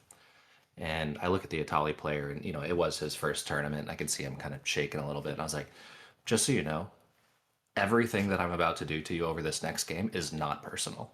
Like, I cannot let you resolve an Atali. I apologize. And sure enough, that made the other two blue players focus on each other, and I was kind of just able to slow down the Atali while progressing my game plan and take over that game Yeah, slowly but surely. And so I think, I was very clear about, hey, everything that I do is going to seem personal, but it is not.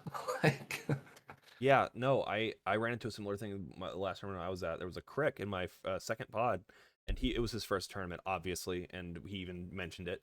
And he used one of Crick's removal spells on my Magda with 0 treasures on board, and I was very confused about that. And I was like, all right. And I stop him from playing Crick, or stop him from comboing off with Crick and getting the first counter. And so he, says he's going to hit me again and kill Magda again. I'm like, all right, we're not playing tit for tat. My commander existing is a lot less scary than your commander existing, and there's 2 other players. There's a cannon over there. You have removal for that. Like, and yeah, but you're gonna keep killing. Are you gonna keep attacking me and removing my life? And I'm like, yeah, probably because you're open, but make the best play, not the play that feels the best. Yeah. And that's something you have to do with new players. You have to coach them. You have to be a coach and a judo master to mind control these kiddos.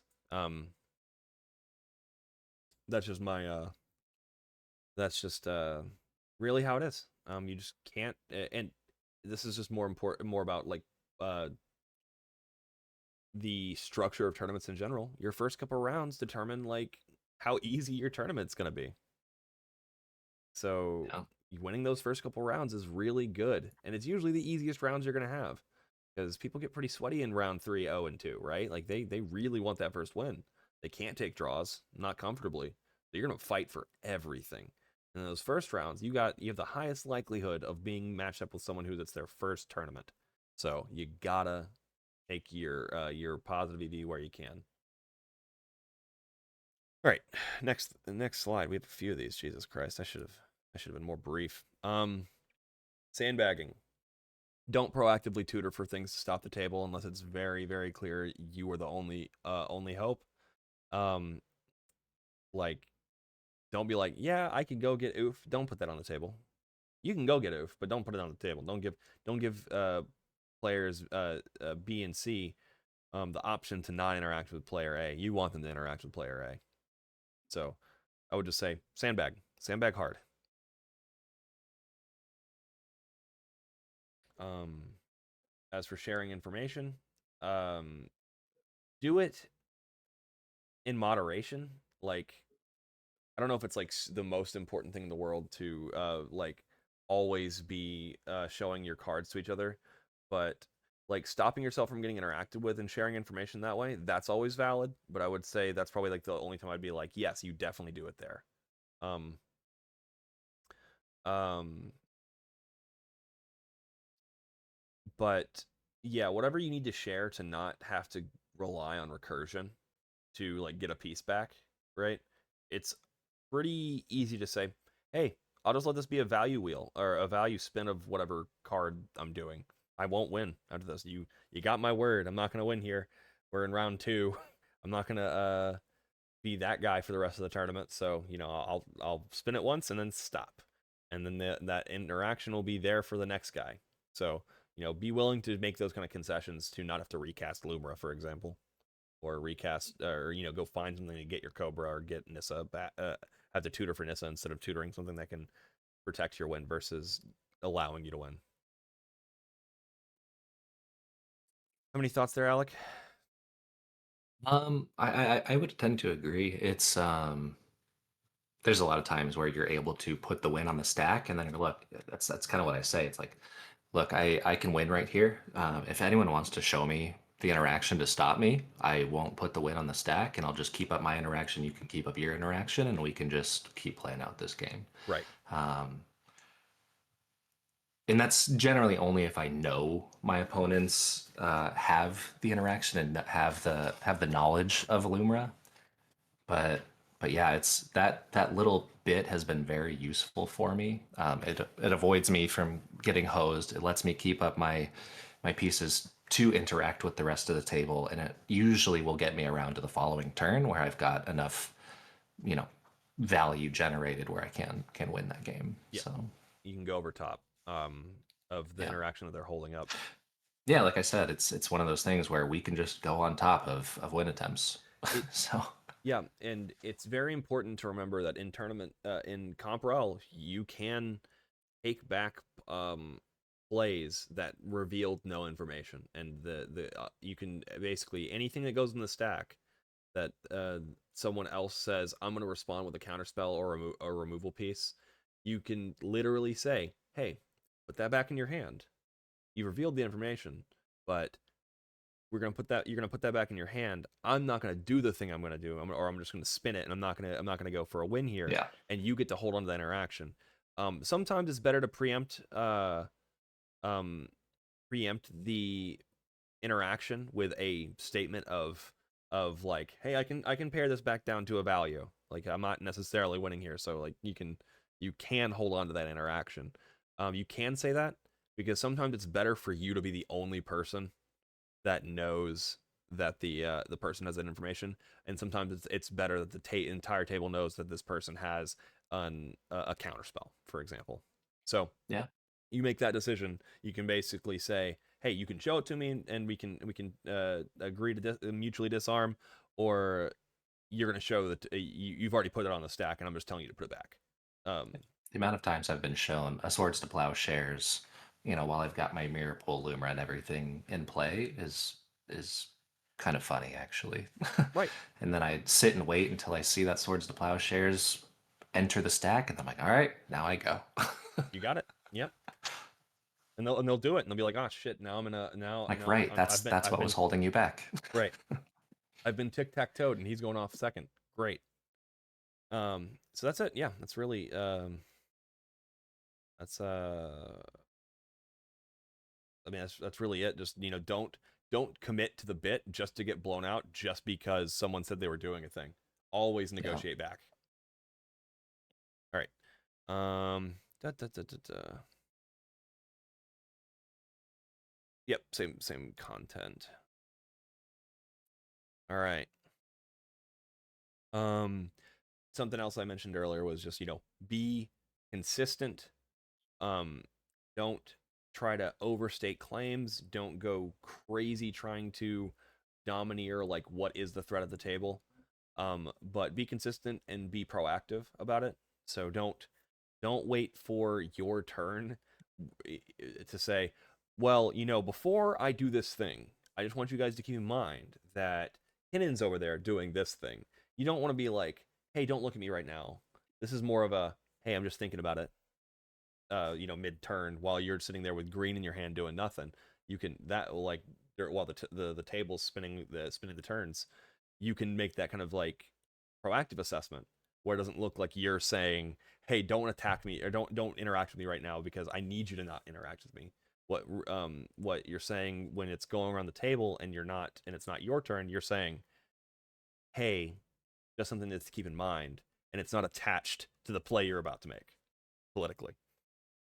So being proactive there is useful. Yeah.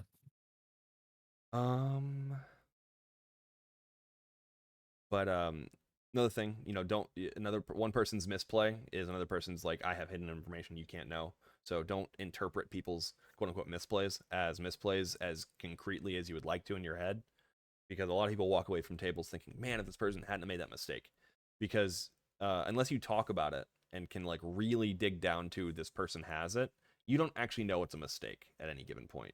Not necessarily. You just have an inkling that is informed by your want to win the game, and your opponents being kind of fair weather resources that you can utilize against the person who is actually winning the game. Yeah. So don't get caught in that trap of thinking, but not for player C, who is also trying to win and trying to reserve resources, making that fuck up. I would have won that game, Yeah.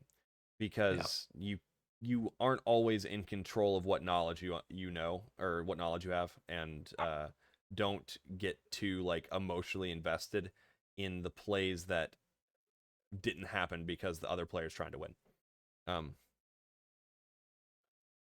And last, um,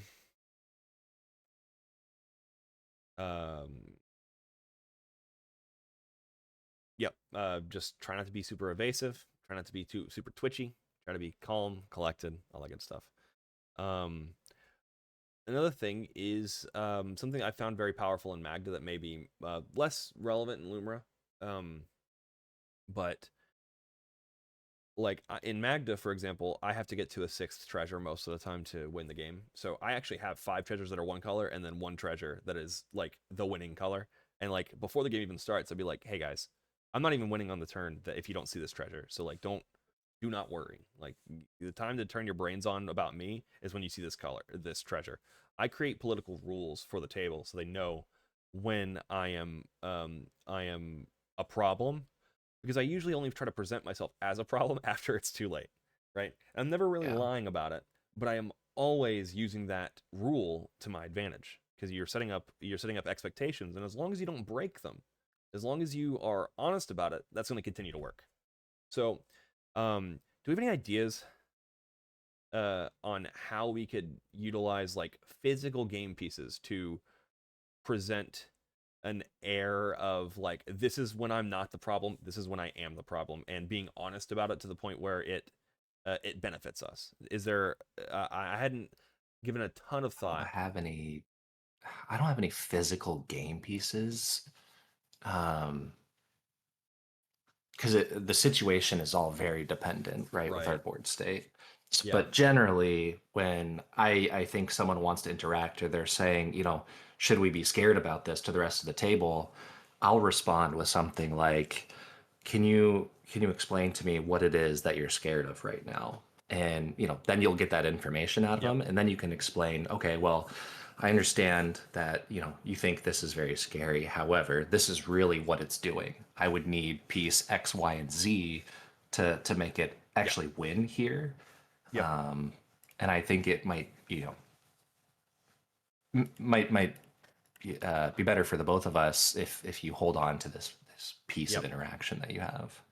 Dis Um, Disarming the table through education is yeah. very valuable there. Our deck is very hard to interact with in general. And I think we can blatantly tell people how we are going to win the game and what piece we need to win Yep. the game. Yep. Because eventually they'll be, because the what we're always banking on is that we will be in a position where they have to answer two problems at one time, and we will have the option Yeah. to be the second problem every single time it happens, like every single Yeah. time. And you should always try to be that play it that way. um I think the difference between the good Lumra pilots and the great Lumra pilots are the ones that um like the ones that set up and then wait to become the most inconveniently answerable problem at the table at the right time, versus the one that builds up and then tries to become the proactive problem, because we don't have a way to protect ourselves as consistently as a deck with blue in it would. um so keep that in mind and use politics to get you to that point, right? Because like they're going to want to stop you during your development, and there's no reason for them to. Not really. It's a safety blanket. It's a nightlight. They want a nightlight to prove to themselves they are not going to lose in the next 10 seconds to the bear, because they know the bear is hard to interact with. They don't know necessarily when it's going to happen. And Yeah. they don't want to get got. So you have to be the one that turn the light on in the room, check the closets, check under the bed, and show them, see no monster here. Um, I will figure out a way to make like a playable like game state mini game out of Lumra's dangerousness to the table. I will figure out a way to do it. I don't have it right now, but I'll let you guys know when I do, because I think it's really effective.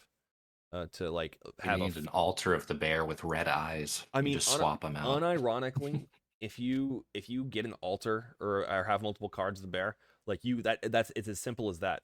It's like, if you don't see my Matt Stewart bear hugging a planet altar, or AP, I'm not winning the game. Like if you don't see the backside of the AP, I'm not winning the game. You do not have to worry. And that something as simple as that could do it. I know everyone's got like all three versions of the bear anyway, so probably an easy way to sort that out. Um, what was I gonna say?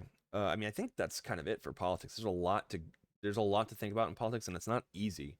But there are Yeah. like very discrete things that you can do to improve your EV at the table.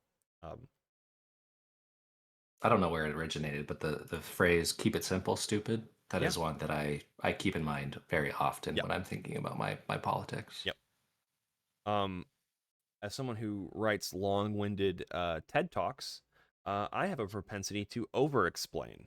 Um, so ask questions so that you can over explain. Like if you're like me, asking questions about what they're worried about is a good way for you to explain how your deck works without sounding like a condescending dick. Yeah. Um, yeah. So I think that's it for politics. Time for Bear Facts live. Any Q&A? Anyone want to pop up here and ask questions?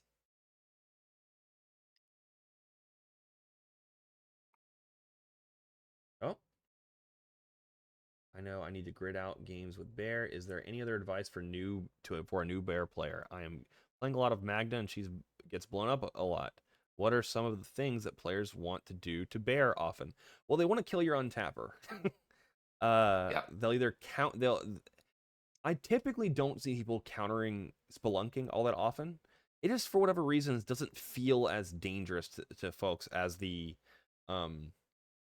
Lotus Cobras, the Icetills, um the Tiller engines, right? There's whatever they want to kill those more. And they usually wait until you mirror pool to do it. Yeah. Lumra's not your problem or not your target. They don't care. They're just like, "Oh, thanks. You're going to get them more cards. Great." Um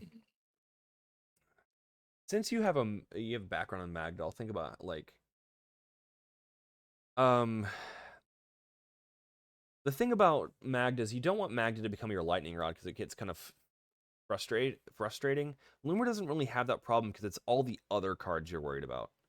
And all the other cards you're worried about are a lot more vulnerable. Unlike in Magda, where Yeah. like Roaming Throne is just the card you just get to have and they can't really kill unless they work really hard and have a lot of mana. Um so yeah, no, I think that I think it's just about explaining to the table or is the person interacting that that's trying to interact with you that this is how this can go if they don't interact with you. You get to keep your value that you would get on that play. You just stop short. You stop short at a point where you can just start again later. And maybe you have to go down you have to lose some tempo and say, I'm going to get to a point where I can't recover from this. Recover a activation point and a loop restart point. I'm gonna put Yeah. myself in the hole, so I have to spin the table because if they continue interacting with me, I'm going to get set further back than that, right? Tapping all your stuff down and not being able to interact it or restart the loop at instant speed, but keeping all of the value generated and not having the spell wasted on you is such a better position to be in Yeah. than I'm going to push here and do it without talking to you. You're going to use your interaction. I'm going to get set back. I'm gonna have to manage the situation now. I might still get some value, but not worth losing the piece. And you don't have an interactive piece for the next player that's gonna start doing Yeah. things.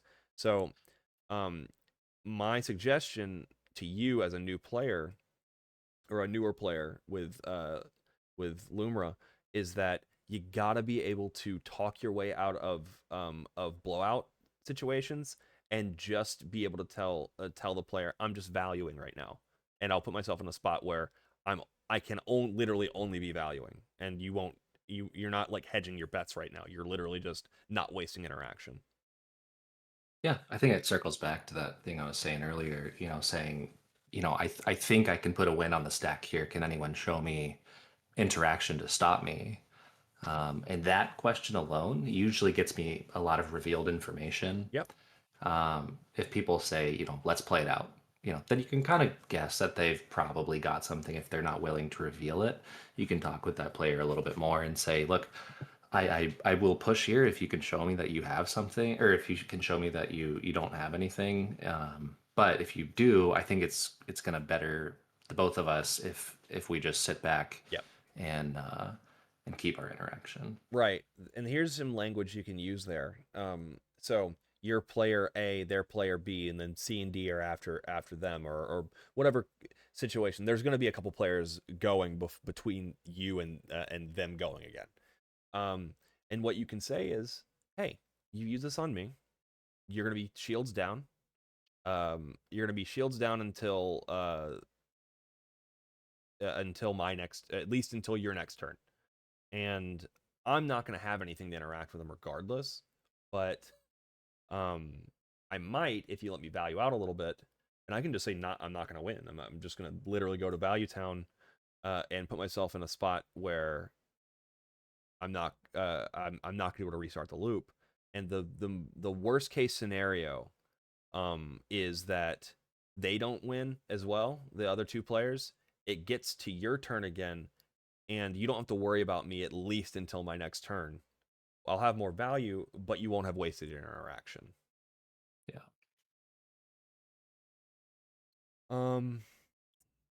Any other questions from the Is gang? Evendo with Field of the Dead a good enough thing to put in decks to take to tournaments? Oh, that's a good question. No. So I'm pretty low on Evendo. I think the card is almost unplayable. I also don't think Field of the Dead is necessarily good enough. I think it's a good card, and I think it's a perfectly fine like secondary, like incidental value engine with a secondary like win, I guess, attached to it. I don't think the win or the incidental value is necessarily good enough for the deck. I don't think cradle things are necessarily where the deck needs to be in general.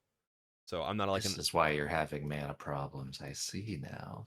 I don't have mana problems. I run cradle. Yeah, no, I do think Field of the Dead is good enough.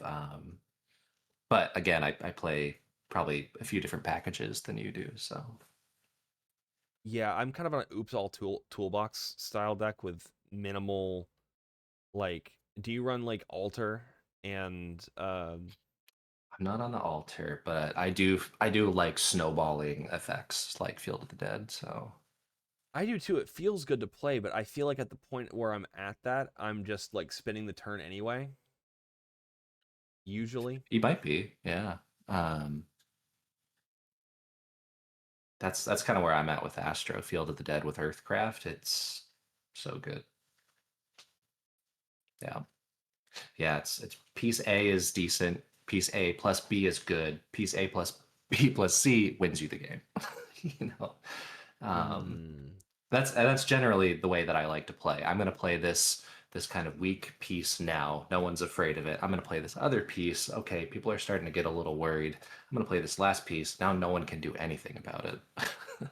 that's interesting. I'll have to consider it. I mean, I was swayed by your opinions on by Dryad, so I might put it back in. yeah. Um,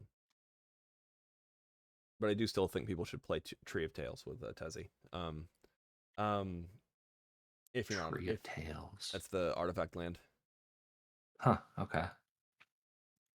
searchable green, that doesn't pitch your Yeah. hand. Um, but yeah. I don't think Evendo is good enough though. Um, I think Evendo specifically requires too much. It asks too many questions of sequencing and your opening hand to Yeah. be good enough. I Just think the downside of Evendo too mhm. is you need to keep it in play at 8 plus to be able to really utilize it. 12 And it plus. needs to be able to come in untapped. Is it 12 plus? Oh, Yeah, yeah, okay, yeah. yeah, Even worse. yeah. You need And two Lumra generally, two Lumra taps. yeah. And generally we're sacking our lands, getting rid of those charge counters, and Hmm. then it just feels very difficult to keep it useful. Thoughts on Skullclamp? I don't think we need to draw cards. So the question was thoughts on Yeah. Skullclamp. I've been testing it since Tezzeret came out and putting it on my important creatures, and it's been pretty good. Uh, I This deck is not a deck I feel like that needs card draw, yeah, that relies on card draw like other decks. and Um, oh, no, big sad. jumper. It's fine. We'll talk. We'll still talk to him about it because that's still a fantastic run. Yeah. Do you have the final number? The final placement. 19. Rough. All right. Well, I don't know how many people were in that tournament, but it probably shouldn't have been a top 16 anyway. but yeah, no. So Jumper unfortunately did not make uh top 16, but was very very close, like within striking distance. So I still definitely think that warrants a discussion. Um, um, yeah, like you were saying, I don't think this deck one needs to draw cards, doesn't need to draw cards reactively, and doesn't need to spend mana like that to make your cards more susceptible to Bowmasters. Yeah. Yeah, the only thing that I've found to be valuable is Sylvan Library, and even then, I have a hard time playing it unless I can incidentally throw it out there because I had 2 extra mana left over. It's usually not the thing that I am relying on in a game. Yep, I agree with Donkers. Says that Yep, you end up exactly. with more cards in hand than are useful, more lands in hand than are useful. I'm actually considering going on the doing the Candelabra, the Magus Candelabra, Earthcraft thing. I'll try it out. It works for Rog-Thras rather. Um, Last call on questions.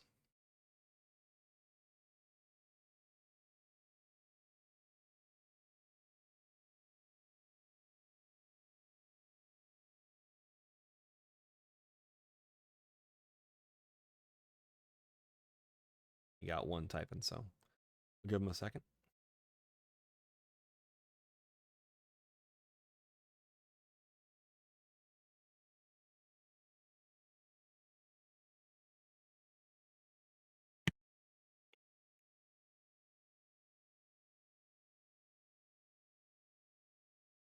I think Rog-Thras is doing something very similar to what we're doing. Yep. They're like, hey, look, I'm just valuing out. I'm not winning the game here. So keep your strip mine. Yep. Keep it up.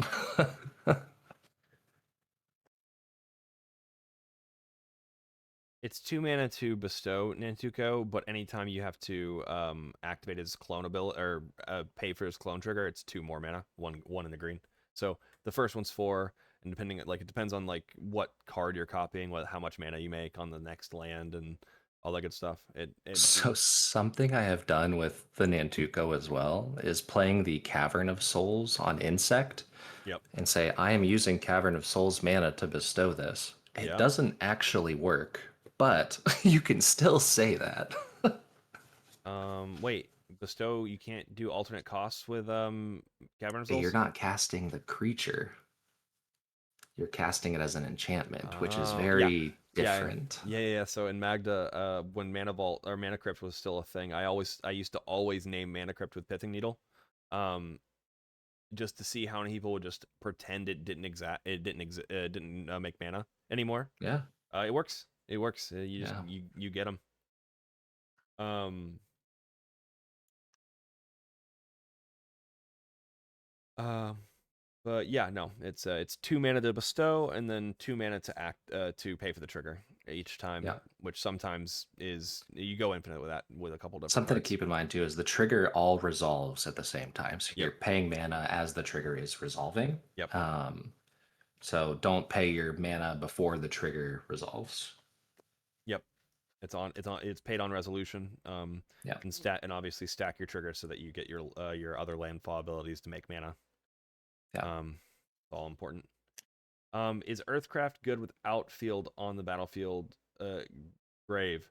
I mean, Earthcraft can be good depending on what land you have on the battlefield. Yeah. Bluntly, like if I, you I I would say if you're playing Carpet of Flowers and not playing Earthcraft, I would make the swap personally. really, Yeah. what, I think I probably agree with that. Yeah. I think in a shell, Earthcraft is going to be far better for you All than right, than Carpet of one second. Flowers. I'm gonna go back to Nantuko. We're gonna read the card because reading the card does explain the card. It's got bestow for 2 mana. It's the same cost as this mana cost, so it's 2 mana. Bestowing on Lumra costs 2 mana. A landfall a landfall trigger goes in the stack, and when it resolves, you can pay 2 mana to make a clone of Lumra. Yeah, bestow is only from hand, I think, is maybe what's confusing there, Yeah. Donkers. You can't bestow once the Spring Heart is in play. Oh yeah, the card is complicated as balls, so Yeah. um, that's not surprising. Yeah, you bestow as you're casting it as an enchantment. Um, so yeah, that's that. Oh You yeah, can bestow from graveyard as I well, guess you yes. can also bestow with Broodship too. Yeah. All right, you're improving my synergy pile, and I like this. Um, and I think I have room for everything that I wanted to change here. Yep, it's still a permanent cast from the graveyard. Something to keep in mind too is if you bestow Springheart Nantuko onto a creature and the creature gets removed, Springheart will come in as a creature. Yep. It will just come onto the battlefield. It doesn't get fizzled, it doesn't go to the graveyard, it comes into play.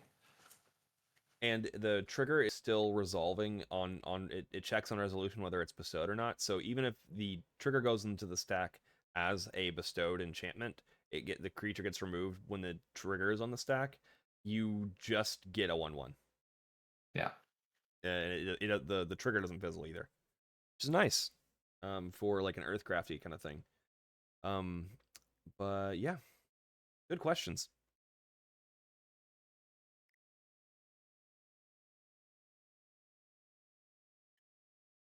Oh man, I'm going to need some tea with honey after this.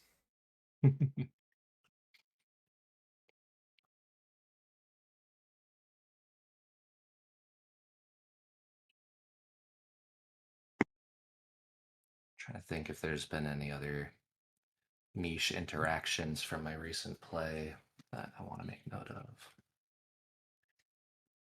I'm super interested in trying out the candelabra stuff. Yeah. I included the Magus, I included the Croson. One of the pieces that I'm not super excited about, but I am testing out again is the Free Strider Lookout. Um, That's Soulbond one. Whenever you commit a crime, look at the top Oh five yeah. cards, put a land into play. It's not great, I'll be honest, but I think I'm really teching it because of the amount of people who are scared of my Lumra. I want other ways to be able to pull lands out and keep my Gotcha. plan, keep my engine going. How much do fancy foils affect your 99 decisions? Too much. Not at all. For me, I never choose to play a card because I have a foil version of it. Like a buddy of mine sold me a OG foil Tangle Wire, and I love that card. I can't play it anywhere, and I still have not kept it in my deck longer than I needed to. Um, I do my best to make good decisions, not financially ill-advisable. Like I don't care if I don't get to play the card that I spent too much money on. Um, um, but it is nice when you get to. It is very Yeah. nice.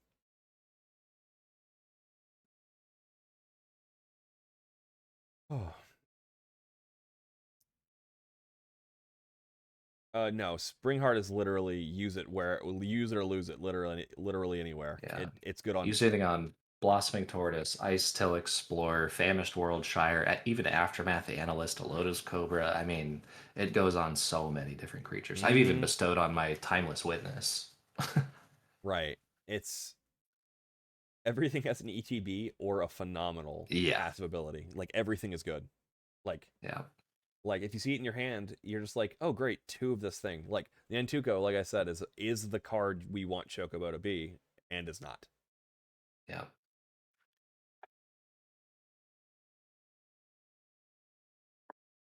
Yep. Man, the so good.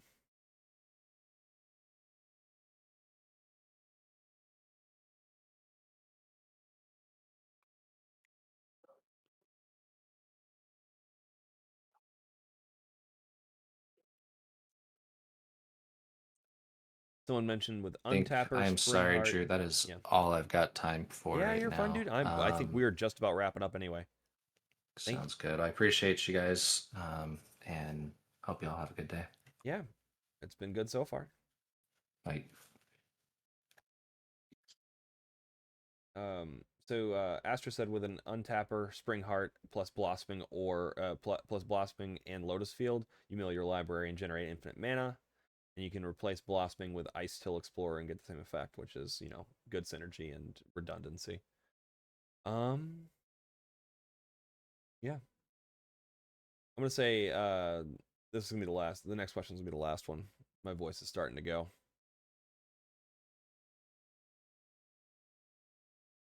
Why Lumra? All right. For me, it's because I believe that every color combination can have a competitive commander. It just doesn't have the community and the groundswell beneath it to become excellent. It's probably not a secret that I'm not the best pilot or builder in any deck that I play. I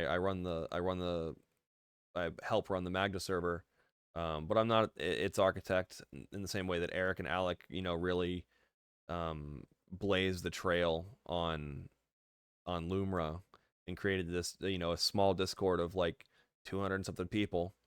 And then I came in and I thought this deck has way more potential than it's been given. So the idea is that if you make it easy to access the deck, good decks will flourish.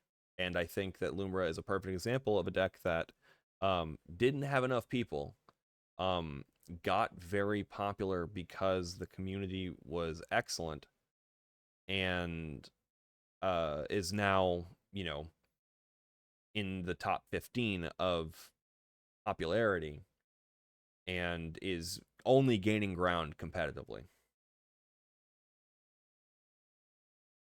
Um, um, all right, let me hit Xavier's question. I'm not on Blossoming. Can you try to explain how that all works? Yeah. So Blossoming Tortoise makes when it ETBs or attacks, you mill and you mill cards and then return a land. And if you have an untapper, Lotus Field will come in untapped, sacrifice itself. You float 3 mana, and then when it comes back as a land, Nantuko bestowed on Blossoming Tortoise, you'll pay the 2 mana, you'll make infinite mana, you'll mill your entire deck, and it will get you infinite mill, infinite mana, and the world's your oyster. You should be able to win from that point. Um,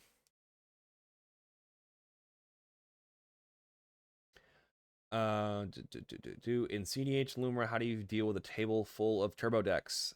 We'll see in a few days. I'm gonna talk to Jumper about their list because they nearly got the top 16 at the most recent 20K earlier today. Yeah, you do cry unless you play stacks, but the stacks is looking kind of relevant. Or the stacks is looking, somewhat viable. So it's definitely something we're going to be talking about in terms of build differentiation and versions of the deck effectively. Last question. You don't need a way to get Lotus Field into the graveyard because it sacrifices itself. You sacrifice 2 lands, including itself. All right. So, is there going to be the slides and the video going to be available later? Yes. As I record these, as I stream this, I record it. The slides will be included with the YouTube link, and it'll be put up. I don't know. I'm feeling kind of tired. Probably tomorrow. So anyone that missed the first hour long, you'll get it. And I'll probably actually get some more copy written up for the slide we added earlier on, with Alex's choices about Candelabra and such. So you're probably going to get an even better product than being here live. But you didn't get to ask questions, so that's it for me. that's it for me on questions. I do want to talk about practice real quick because I always like to talk about how to practice better. All right. Uh, play with people that are interested in improving and not just playing, competitive leaning decks. Play at Comp Rel if you can. Um, don't play the don't play mirror matches because they're not that common yet. Um, when Lumra becomes a top 10 deck, hopefully, it'll become more reasonable for you to practice with against other Lumras. But until then, don't. Not worth it. Not worth your time.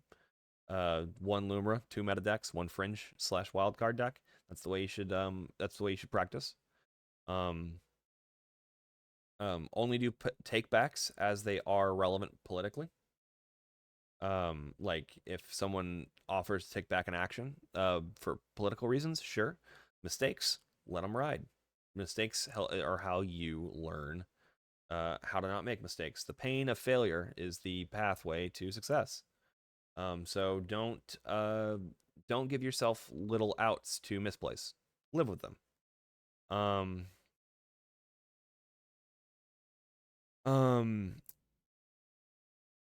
Take pictures of your mulligans, especially in competitive environments. But do it in general and try to assess whether your mulligans were a good one or not. Play out your lines in both when goldfishing and when not goldfishing. When playing in games, play out your lines. Unless your opponents are upset that you're taking forever and they've already conceded, then don't play out your lines. But when you're goldfishing, always play out your lines and play out different lines. Pick a different card that you have to combo with and try to get to it. Because this is a very layered combo deck, so you really need to know where you can pivot to based on what's in your hand, what's in the field. So don't get don't have a default line. I think Lumra's a deck that very very much lends itself well to you always seeing the flow chart from a given piece to the options. So do your best to have those all in mind and don't have a default way to win the game. Utilize the political tools and options that I've laid out to you today, and reveal information as if it was a game that mattered. Obfuscate information as if it was a game that mattered. And time your games. Time your games. Try to not slow play. Try to play as if you were playing in tournament, playing in Swiss. Every game that you play for CEDH should be as if it was in Swiss or top 16. I recommend playing in Swiss because getting used to calling for game actions and discussing the ramifications of slow play in the game should be normalized because that's how bullies and long-winded people steal draws from losses by eating up too much of the clock. So don't let them do it, even in practice. Because if you're confident enough in practice amongst your friends to say, "Hey, buddy, you're talking a lot about nothing. Take a game action." You'll feel more comfortable doing that when you have to call a judge about slow play in an event. So be cognizant of that, and also play with 80-minute rounds. Mark yourself as draws. Like your win rate, your win loss draw rate will get a lot better if you're not if you're playing like you're playing in Swiss, because one, you'll play faster, and two, you'll have a lot more draws because people do not play fast enough. And just minimize slow play in general, even amongst yourself. That's all I got. That is the August 17th open season Bears in Space. And I hope everyone has an excellent rest of their weekend and, go get some more wins.